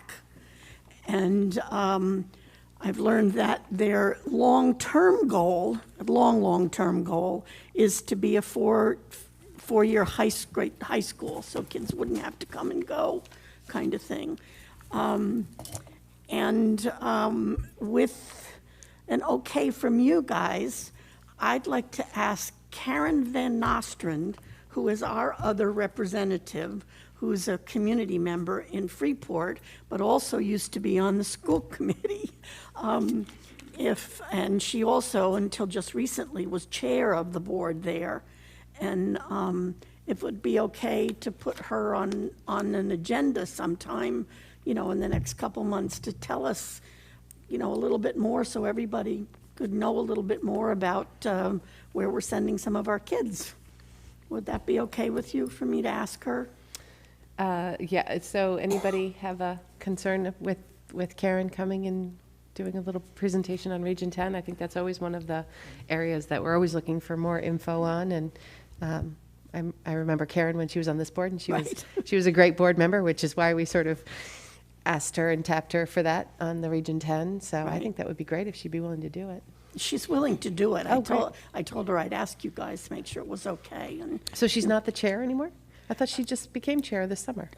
no, she has been chair. Okay. But they just switched over. changed that. Just one other comment. I have no idea how this happened, but they put me on their policy committee. You have no idea how this happened, Candy? No. You don't think maybe they watched any of our board meetings? And I know exactly how it happened. You do? They're smart people over there, Candy. Okay. Any other board information exchange agenda requests? Polly? It's more a comment, but I wanted to find out, and I should have asked during your superintendent report, Becky, but if we're having challenges finding a consultant to work on the funding formula, possibly have a conversation ourselves, put it on an agenda, and try to determine what do we want this formula to achieve, and not work ourselves on the formula, but then we could find someone who's good at math, who can just translate our wishes into a formula. As an alternative way to move this process along. I don't know where you're at, but at least if in principle we can agree to, okay, what's the priority, what we want this formula to do for us, what do we want the outcome to be, then we don't have to dig into the numbers ourselves. Somebody else can do that, but it may broaden your palette in terms of who to find to complete the work.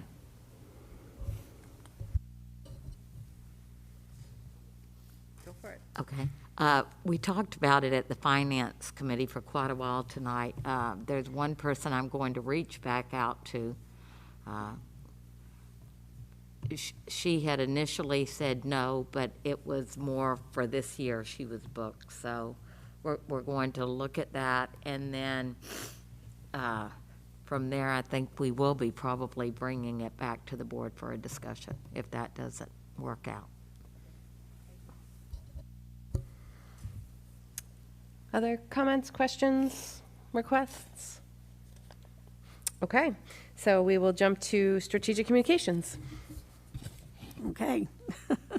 This is kind of the candy show part of it. Yes. Strategic Communication Committee met, and we looked over, one of the things we did was to look over the budget brochure. And, excuse me, everybody really was basically pretty pleased with the budget brochure. We'll continue to use the same printer, and it's kind of on newspaper print rather than a fancy glossy thing. And we will also be looking to be sure that all the colors are okay, because some of them on this one, particularly the maroon, I guess people were concerned about some of the colors. So we will take a look at that. The brochure gets printed at the end of March, and we will review it again in January after the budget and whatnot to see what needs to go in it. So, and the other things we did, we have the student exit survey, and the committee members have been given a job to look over all of the responses from those 129 surveys that were returned, and do some coding of what where they would put some of the different responses and whatnot, and then we'll be reviewing that in January. We'll be bringing it to the January meeting. And the other thing had to do with the satisfaction surveys. Those got put off because of COVID. But the parent one will be going out in February of 2022. And the staff one will be going out in 2023. We usually try to do those on all, not on the same year, because there's so much to work to do with it. But that's basically what what we did, unless anybody wants to add anything. Can I just ask a question about the survey that goes out to the parents in February? Is it the same one that went out 2 years ago? So Yes. you can have some Yes. consistency in questions? Okay. Yep.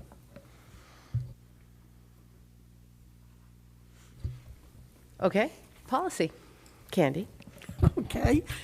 All right. And the policy committee obviously met, and we will be meeting again this Friday. We had to add a meeting for the workload or the things we needed to do, take care of.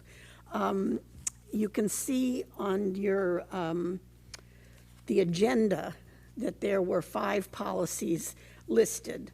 We are going to take back workplace bullying to look at again, so that we won't be voting on that tonight on the first read. We looked at student wellness, and we got input from Aaron and from the Wellness Committee about that policy, and particularly some of what Aaron mentioned about the social emotional wellness. You'll see, as you looked at it, that 2 and 3 there, EFC and EFC-R were combined into one policy. And we looked at a new policy about remote participation. That's kind of the world today, so they've got a policy about that. And one more that we have to look at, it'll be brought back to all of you, is employee use of cell phones. And we'll be meeting this Friday and looking at the bullying and the cell phone. No?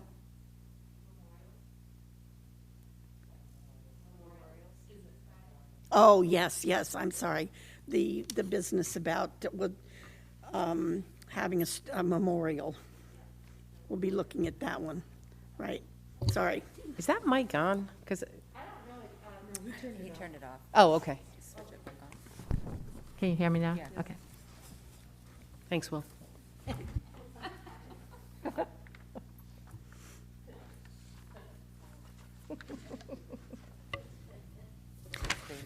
All right.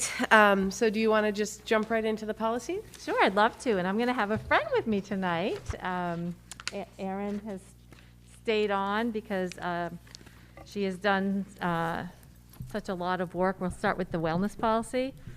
She's been instrumental in co-collaborating with the policy committee. She's met with the wellness committee several times, and I think we've got a great product for you tonight. There were lots of revisions, and I'm going to call her up in like a few minutes to go over some of those, because she can explain the rationale as to why some of the wording was changed. I think that would be helpful for her to share some of that, so that there's an understanding. Some of it might be to temper the language in some places and so forth. So the big thing that we had started with was to add, just to remind you, was to add the social emotional wellness piece. That was the charge that we had to begin with to revisit it. I feel like I have to go like this. And so we had that paragraph, and if you remember, then we went back and set the goals for that. So that's where we started.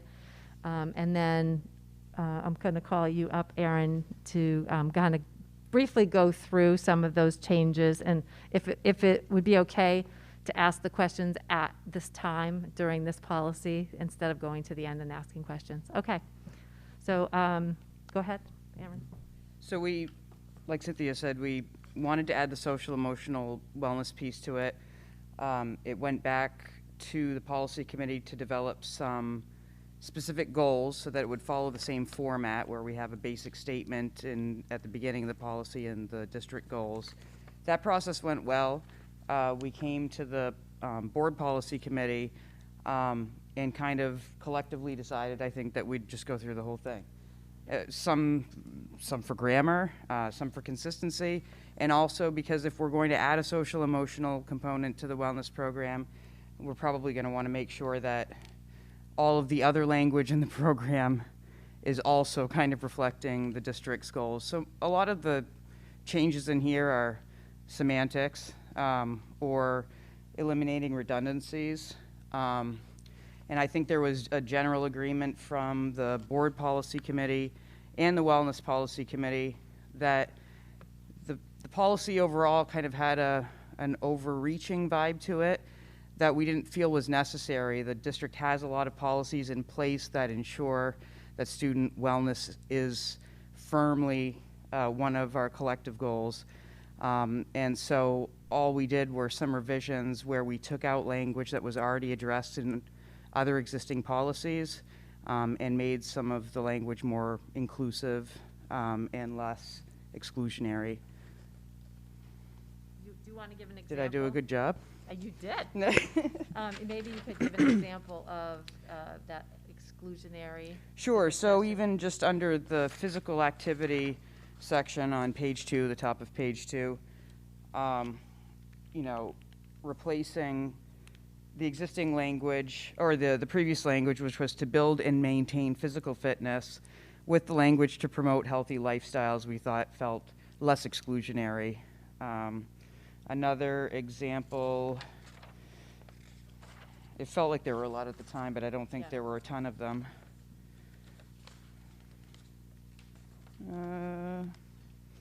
On page 7, it'd be the 1, 2, 3, 4, 5, the 6th one down. Schools will promote efforts to, you know, we'll just say schools will provide opportunities. So again, just cleaning the language up and also making sure, again, that we're not being exclusionary and we're being inclusive with all of the language that we're using. So we'll entertain any questions that you have for this one. Molly? Thank you. I really like the way that you've cleaned up the language and also the way that you have made it more concise and, as you said, Erin, just take out some of the overreach in terms of parents having to model certain things and things that we can't really control anyway. So thank you for that. One of the questions I had, and it's about the implementation of the policy and the person responsible for implementing it. The way the policy reads aspires to more than we actually do right now. And I'm wondering whose job it is to implement the policy faithfully. And in doing so, I'm wondering if on page 5 we could add that the Wellness Committee will also make recommendations for the implementation of the policy. If you go to the first paragraph after G on page 5, it basically states out what the role of the committee is. And I think a committee would be a good group to basically look at how the policy is being implemented and make recommendations to the superintendent and designee on how it can be better implemented. That actually, the assessment is actually already part of the program. We have to, by law, because our nutrition program participates in the National School Lunch Program, have to conduct a formal triennial assessment. So if you wanted to specify that that happened on a more frequent basis than that, that's certainly language that we could look at. But I believe that's addressed in the second line after what you were referencing. The Wellness Committee shall provide periodic reports to the superintendent and designee as requested to the board. And the reason why I'm bringing this up is because I've sat on this committee for years now, and I have seen the same pieces of the policy go through that process and not necessarily become more effective in terms of implementation. So I'm wondering if that alone is sufficient to ensure that the policy is faithfully implemented. Not really sure how to answer that. I can say that, I mean, I've sat on the committee as well, and certainly in the time that I've been here, have been stymied by several factors in terms of paying particular focus on this particular policy. But this year, in fact, tomorrow we have a meeting, and it's all about starting to actually take a look at metrics to make sure that what we have in here is something that we can actually measure and report out. So I do see what you're saying, and I do agree that having a more regular reporting out of the progress is a great great idea, but I think at first but first the Wellness Committee needs to decide what the metrics are, and that's something that, well, as you know, you were there for that first meeting. We're already looking at how do we get that data? How do we start reporting this out? So that is going to be a process.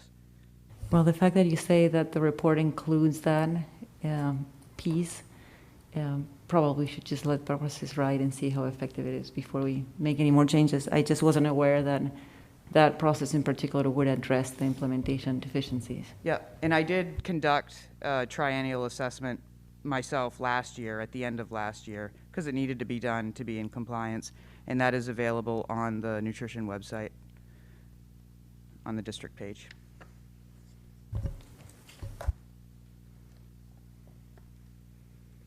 Any other questions for this particular? So I was just looking at that same paragraph that you were talking about after G, and only picked up on this because we're going to talk about this in a couple of minutes around advisory committees. So I think this is, the word advisory is simply meant as, it's not a decision-making committee, it's like making recommendations.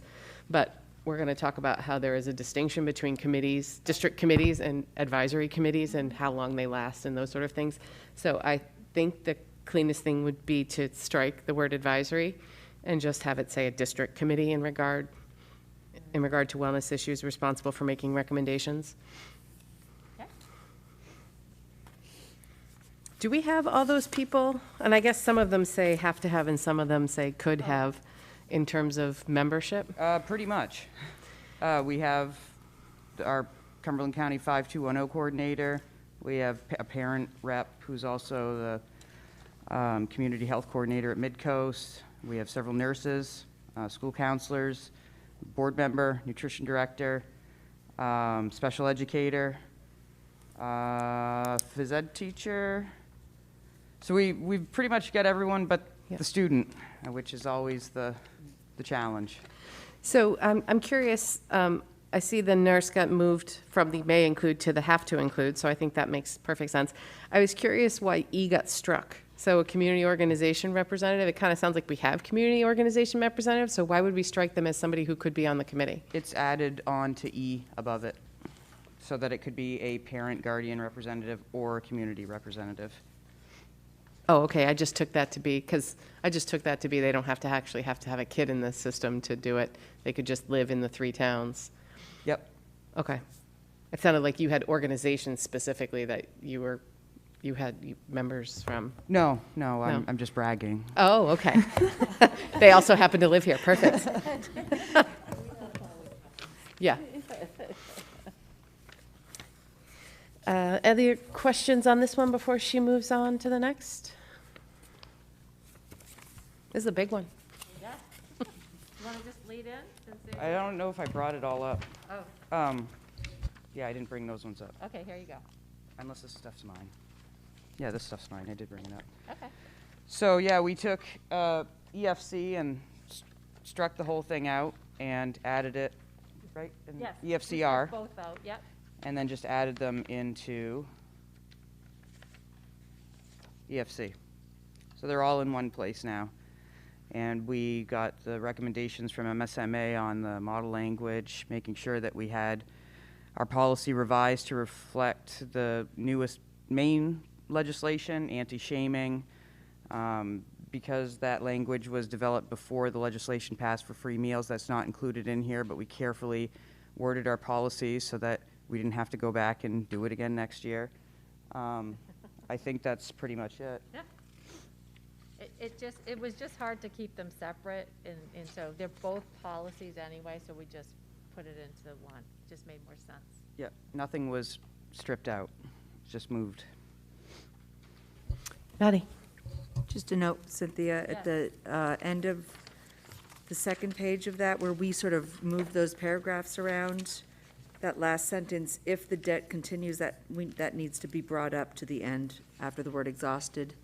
It looks like it's a new paragraph, then we didn't skip a line, but it actually should be in one paragraph. Oh, thank you. Yeah. And I have a quick comment, and it's a word choice, the second line of the first paragraph. is related to students' physical and psychological well-being. We have been changing psychological to social-emotional in other policies. That's true, and that's a good catch, I agree. Yeah, make that change. Other comments on these one? I guess I should have asked you this during your goal review. Do you think they're just going to continue the food program, sort of, with the, Free? yeah? Yeah. Yeah, the state passed its own legislation to fund the paid or the reduced price portion, so, yeah, they're free for everyone.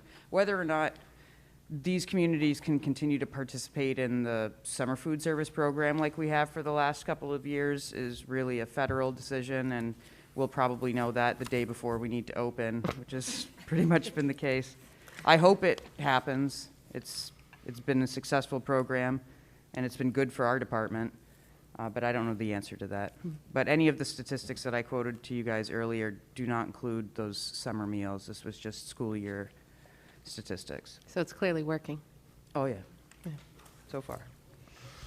Any other questions on the nutrition, the free and reduced policy? No? Okay. Okay, and so, I'm just going to you make sure I can don't. stay up here, but I don't think you're part of this one. Yeah, But no, I'm going to go. Thank you. Thank you very much, Erin. Okay, the last one that we'll talk about tonight is that we have brought this to the full board a while back, and then I consulted with Bill Stockmeyer, and then because the charge from the board was we did not want to have a hybrid model. So with that, if you want to go, I can take you to the paragraph that had the change in it regarding the hybrid. If you go to the second page, the paragraph that is the second paragraph, notice of all board meetings, that paragraph, he actually rewrote it for us so that it would be clearer. And then the other piece that we changed, the reason you're not seeing the changes in here because this wasn't a policy to begin with. Okay. And so the other change was back to the first page in the middle. We took out the, well, there was one sentence that was talking about hybrid, one small paragraph, so we took that out because it doesn't apply. And then there was actually two paragraphs like that. The other one was about if the member was absent, which also referred to the hybrid. And then we took out that unique part about the land. Remember that piece. So that's the change that we made to the policy.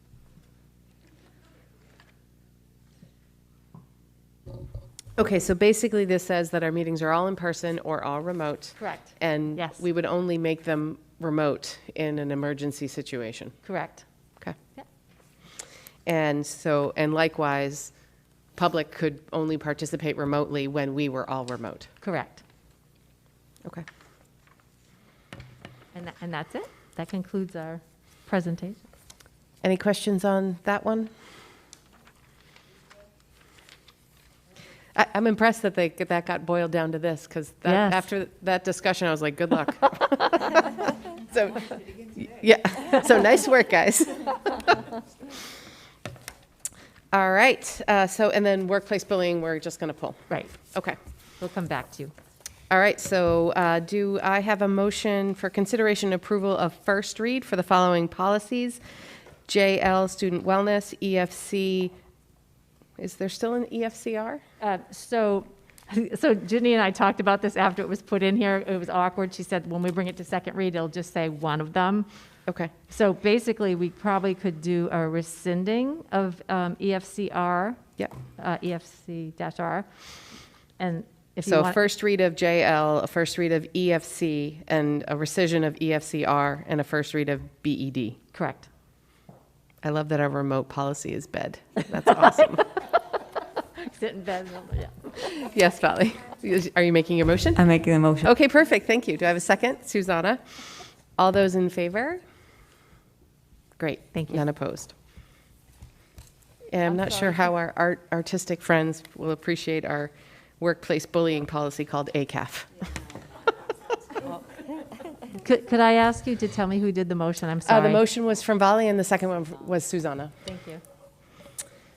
All right, so now we are up to unfinished business, and this is the discussion around board advisory committees that I just alluded to. Do you want to go into that? Sure. Okay. Thank you. When we created the advisory committees of DEI and sustainability, and I think I'm the one that drafted the charges, I failed to create an end date for the committee as required in our policy, which you can see that's in your packet. And so tonight I really want you to consider either placing an end date for the work or to move it to just being a district committee rather than an advisory committee. I definitely feel like our DEI work is just getting started and we've got quite a bit of work left there. So I would recommend that we move that to probably a district committee. The Sustainability Committee, which is really kind of what got me thinking about all this work. We have plenty of work through the end of this year. We're still getting the solar project up and running. We have the sustainability policy that we need to get the policy committee to look at amongst all their other work. And we still have the energy audit. So we're clear about the work for this year, but in our last meeting, it was one of our community members that said, our charge is to kind of implement what the board is wanting us to do. And so, and Will also serves on that committee. And so I really am bringing it here for more discussion around that. So that one I'm a little bit more conflicted on about whether we should just put an end date and then have a final report, as is called in advisory committees, or whether you want to move it, like the DEI that I'm recommending, to just a district committee, and then we meet as needed around the work as it kind of, as the need arises. So I open it up for a discussion. Maddie. I'm in favor of making them both district committees because I don't see the work in either of those areas ending anytime soon. Susanna. Definitely second that, being on both committees and also being on the Freeport Sustainability Advisory Committee, where we have work that we want to pass over to the RSU, where we've identified that, heads up.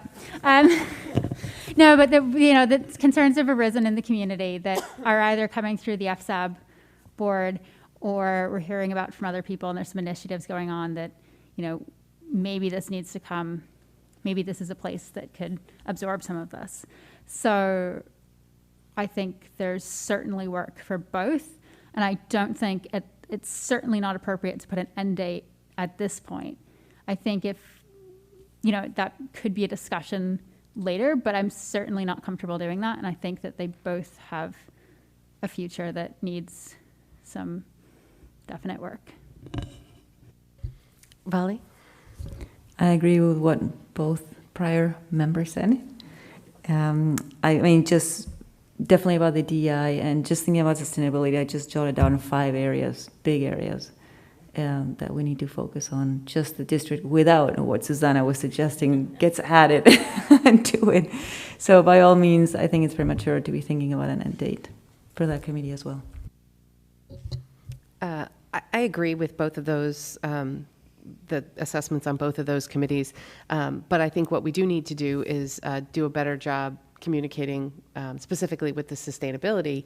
If we've got things that as a board we want them to be considering and working on, then we need to tell them those things so that they can work on them, right? So if the goal of that committee is, hey, bring us great ideas around sustainability, that's a little broad and a little vague. So if there's specifically ideas or areas that we want them to focus their time and effort on, then we should provide those.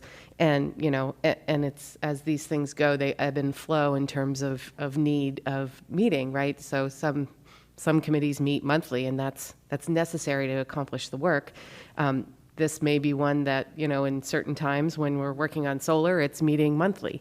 Or when it's not, it could be that it's going a few months before, between meetings or quarterly, depending on the needs. So I think it's in my mind, the advisory committee is more project-based, in which case I see these both as too big for that. I don't see an end date as an appropriate solution. Sorry, Will, if you're trying to get off the committee.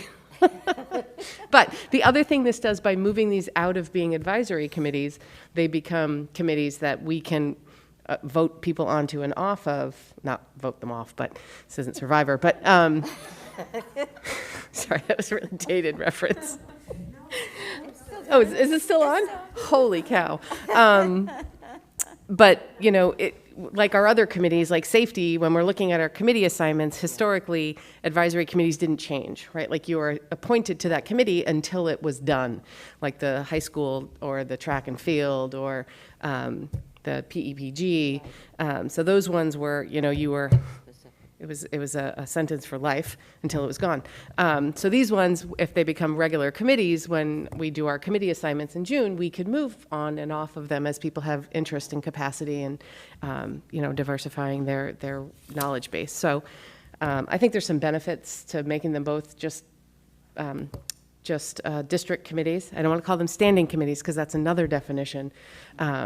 So they would just be a district committee that would meet as needed. Well, yes. And I don't necessarily impact your thinking on this, but just an observation. Yep, it is. Can you hear that okay? Yeah.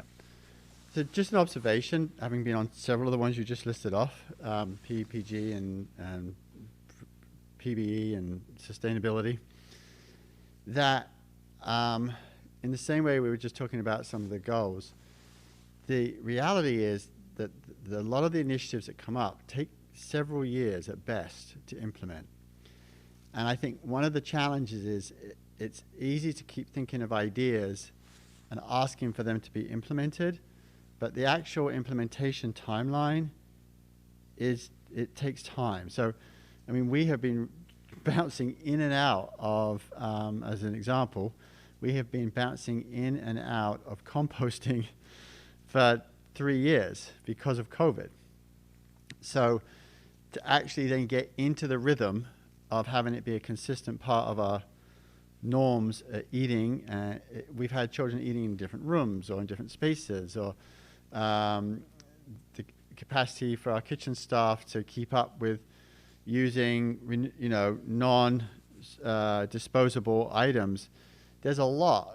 It's just the reality is some of the things that feel like quick and easy ideas actually take quite a while to get to be constant, steady parts of the practice. So I just in listening to that, it just made me want to just share the idea that as people bring ideas from the board to say to committees, hey, let's have them do this, just the reality of capacity and the reality of what it actually takes to make these things consistent parts of our all practices. I'll just throw that out there. No, and I appreciate that because I think, that's why we have, frankly, you and your colleagues on these committees, because we can be big dreamers. We can have great ideas, right? But we need people to rein us in sometimes to be like, okay, that, the implementation of that it's not feasible right now, or it's, for whatever reason. I think that's why we try to bring in a diverse group to those meetings so that there can be some checks and balances.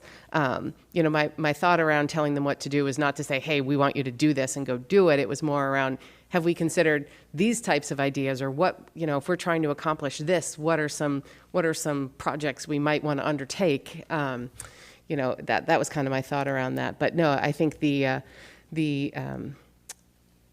remembering the capacity and what it takes to implement, every project is well taken. So thank you. Maddie. To that point, I think other than the committee, the board information exchange, we don't have a regular standing process for knowing what the purpose of these committees are and what it is they're currently working on. So it's sort of up to those committees to report out to us. So of course we're going to have a short memory, and of course we're going to be dreamers. So it might be a good idea for us to at least once a year have something on the agenda where we say, okay, reminder to everyone, this is the mission of this committee, and this is what they're currently working on. And, you know, it doesn't have to be a long presentation or a workshop, but, you know, to Will's point, it could be, you know, and this is a 3-year window, and this one is a 1-year window, just so we're all better informed about what is the work underway.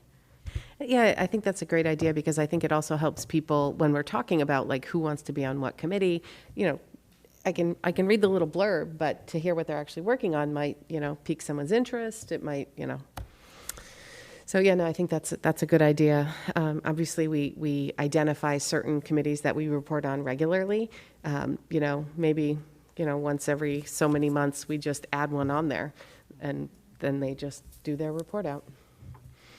Polly? And I wanted to ask also for a time for board members to actually make suggestions for initiatives that they want committees to work on. Because right now we don't have that other than board exchange of ideas, so maybe we place it there. But if there's a report out, then maybe at that same time, board members can make suggestions.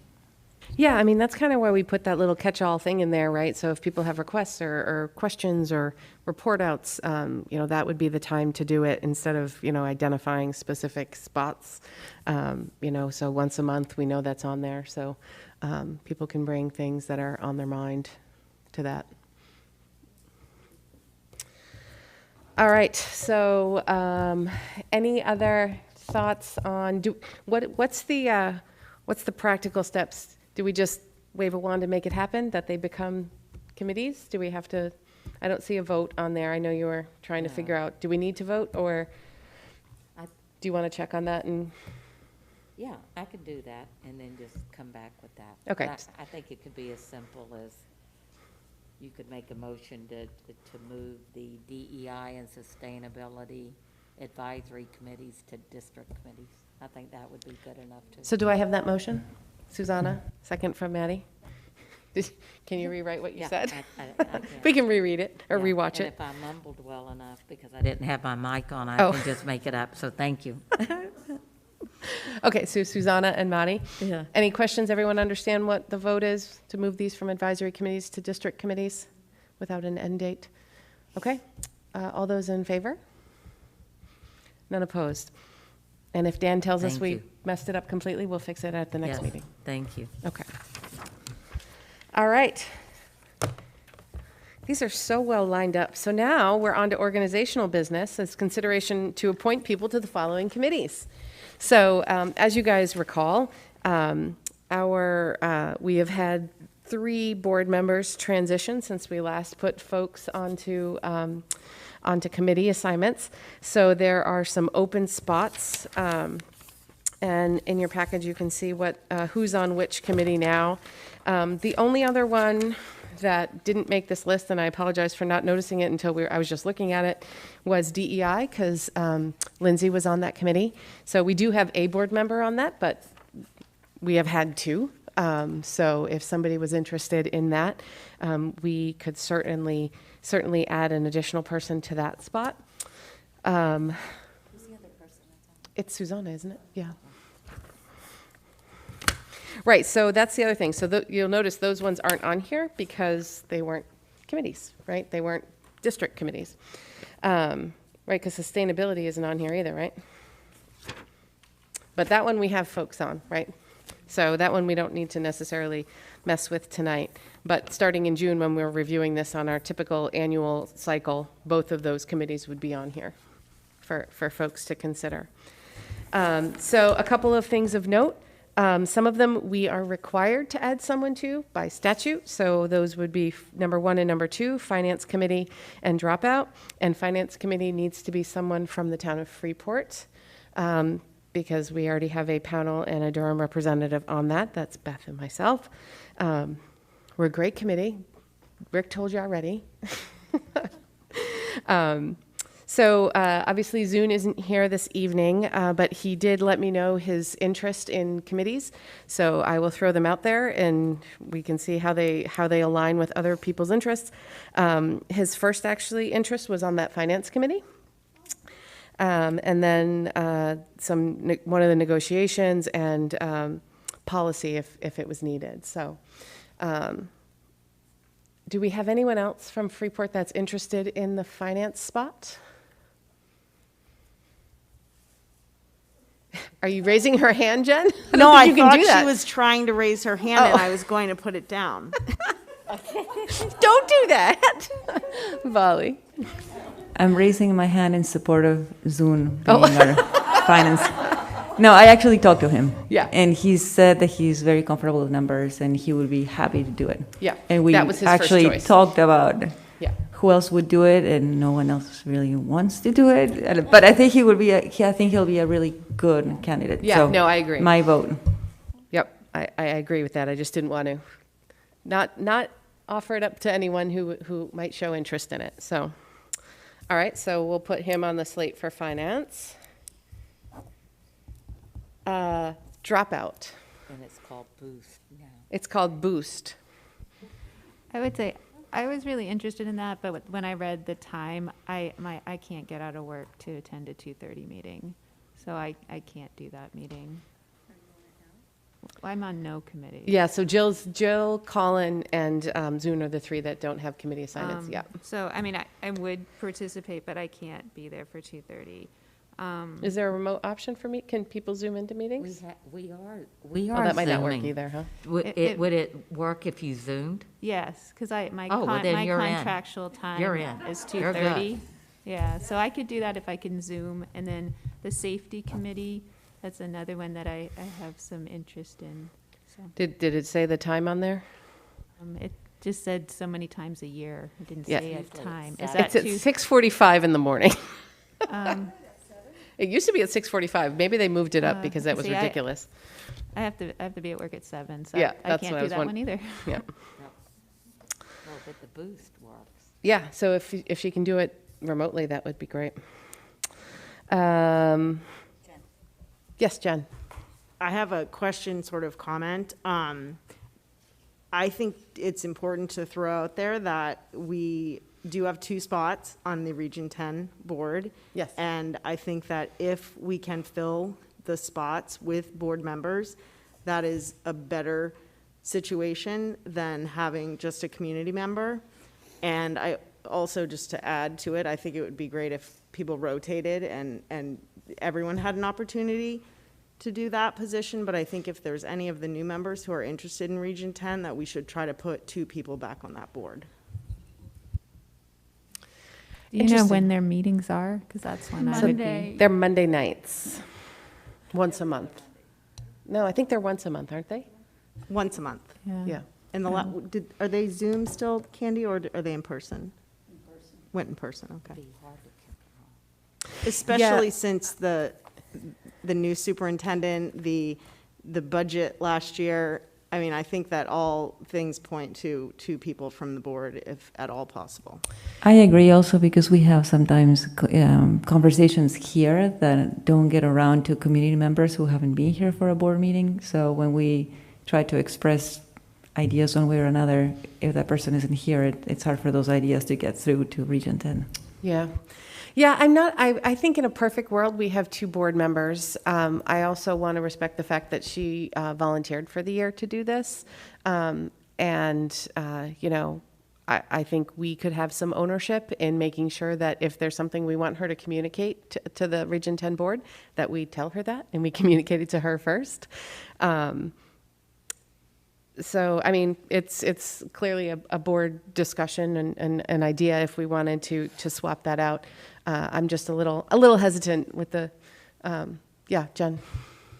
I guess my issue is that I don't feel that our interests of the board are reflected in our community member.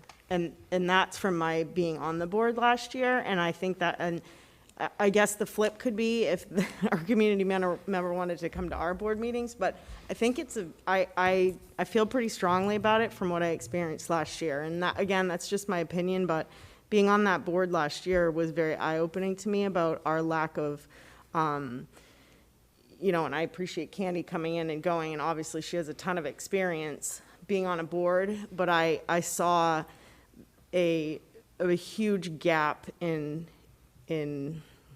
what we wanted and what our sort of ideas were and what was going on there. I just felt like we were really out of the loop.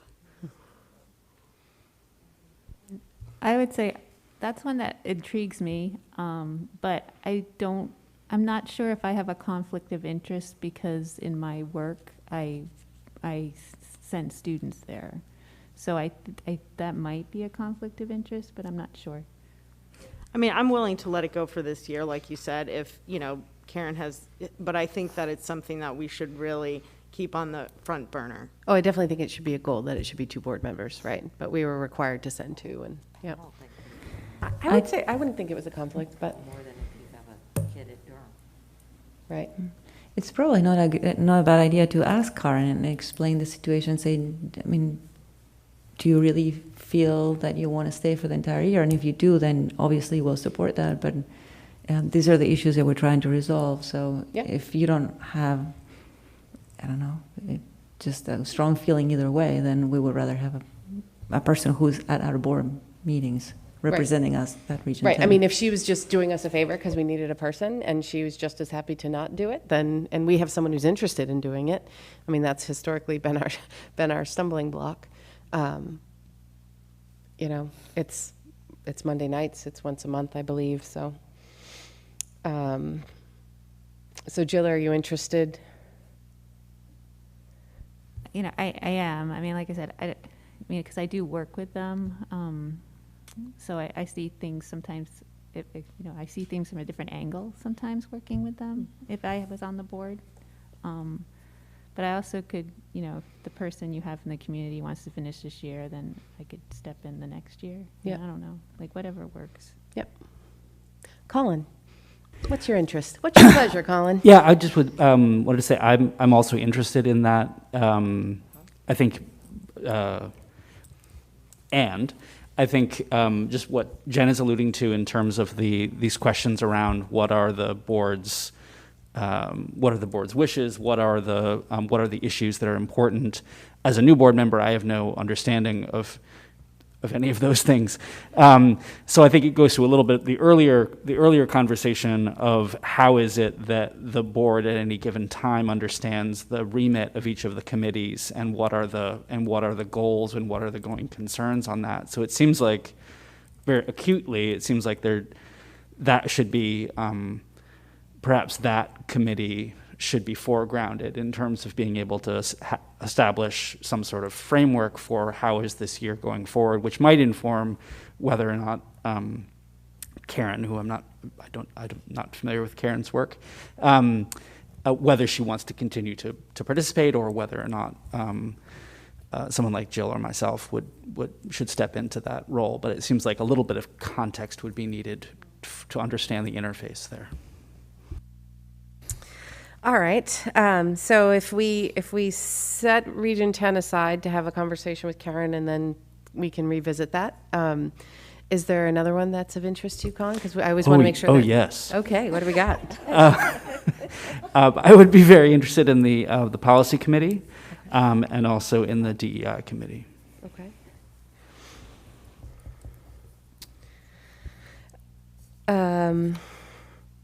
So support negotiations, it's on here because, who was on that before? Was it, well, it was you and I. Oh, was it Lindsay? It must have been Lindsay, right. So she swapped with me, but it's not a negotiation year. So that's an easy one if anyone wants to throw their name on it. Really, all it does is if, he did, yep. Yeah, support negotiations. So we can put him on there for that. That's a pretty easy one this year. Really, it only comes into play if there's a question on the contract, on the ESP contract. So, can you just Michelle, for Yeah. the negotiations, the professional were last year. Yes. Which means the next one for that is what? ESP will be next year. So Support it's- staff will it- be next year. It goes, there's a year off for everybody and then This a year. This is the year off. And yeah. then, okay. I'm just getting some context of how that. When it's going to be back? Yep. Yeah. Yep. Yeah, so this is the reprieve year, and then next year will be support staff again. All right, so we can put Zune in there because he did put that as his number 2 one. So I think that only leaves safety. Oh, Jill, but that. Yeah, it doesn't work with her time because she's got to be at work at 7. This one used to be monthly and has now been scaled back pretty significantly, right? Like once or twice a year, maybe? Does that sound right? I actually am always interested in this one. I do like this one. Yeah, if it's 3 times a year, I could do it. And ask my wife to take the kids to school instead of doing that myself. So I can step in for that one if that's helpful. Okay. I'm just worried we're giving you 2 big ones with policy and DEI. I don't want to burn you out before you get your stride. I mean, I love volunteers, so. I'm up for fulfilling a need, but also if there's anyone else that's just chomping at the bit, that also knows more about what they're getting. Yeah. Is there a motion for chomping? Yeah. All right, we're putting you down. But, as always the case, people's lives change, things change. If this becomes too much, just have a conversation and we can adjust. No, not you, Maddie. Yeah, no. Okay, so let's see if I wrote them down right. So Finance Committee would be Zune. Boost / dropout prevention will be Jill. Support negotiations will be Zune. Policy Committee will be Colin. Safety Committee will be Colin. And DEI will be Colin. And Region 10, you will contact And Region Karen? 10, yep, I will reach out to Karen and see what her thoughts are on that. So just for perspective, we have always had 2 board members until last year. We didn't have 2 board members that were able to do it. So last year was the first year we sort of sourced a community member. So, okay, so that's the slate for changes. Do I have a motion? Mara and Vali second. Any questions? Last chance to change your mind, Colin? All right, you're in. Well, you'll sign in blood later, it's fine. All right, all those in favor? Great, none opposed. That's not on the description. All right, I don't think we have any public comment, but I'm just going to pause for a moment just to make sure. Jen, do you have public comment? No, I just want to say that we are within 1 minute of our time. Okay, do I have a motion for adjournment? Susanna, Beth, thank you. All those in favor? None opposed? Oh, look at you. Oh, see, Becky and I made a bet. I said 9:15, it's 9:11. Yeah, I got Thank you that. very much. Thank you, everybody.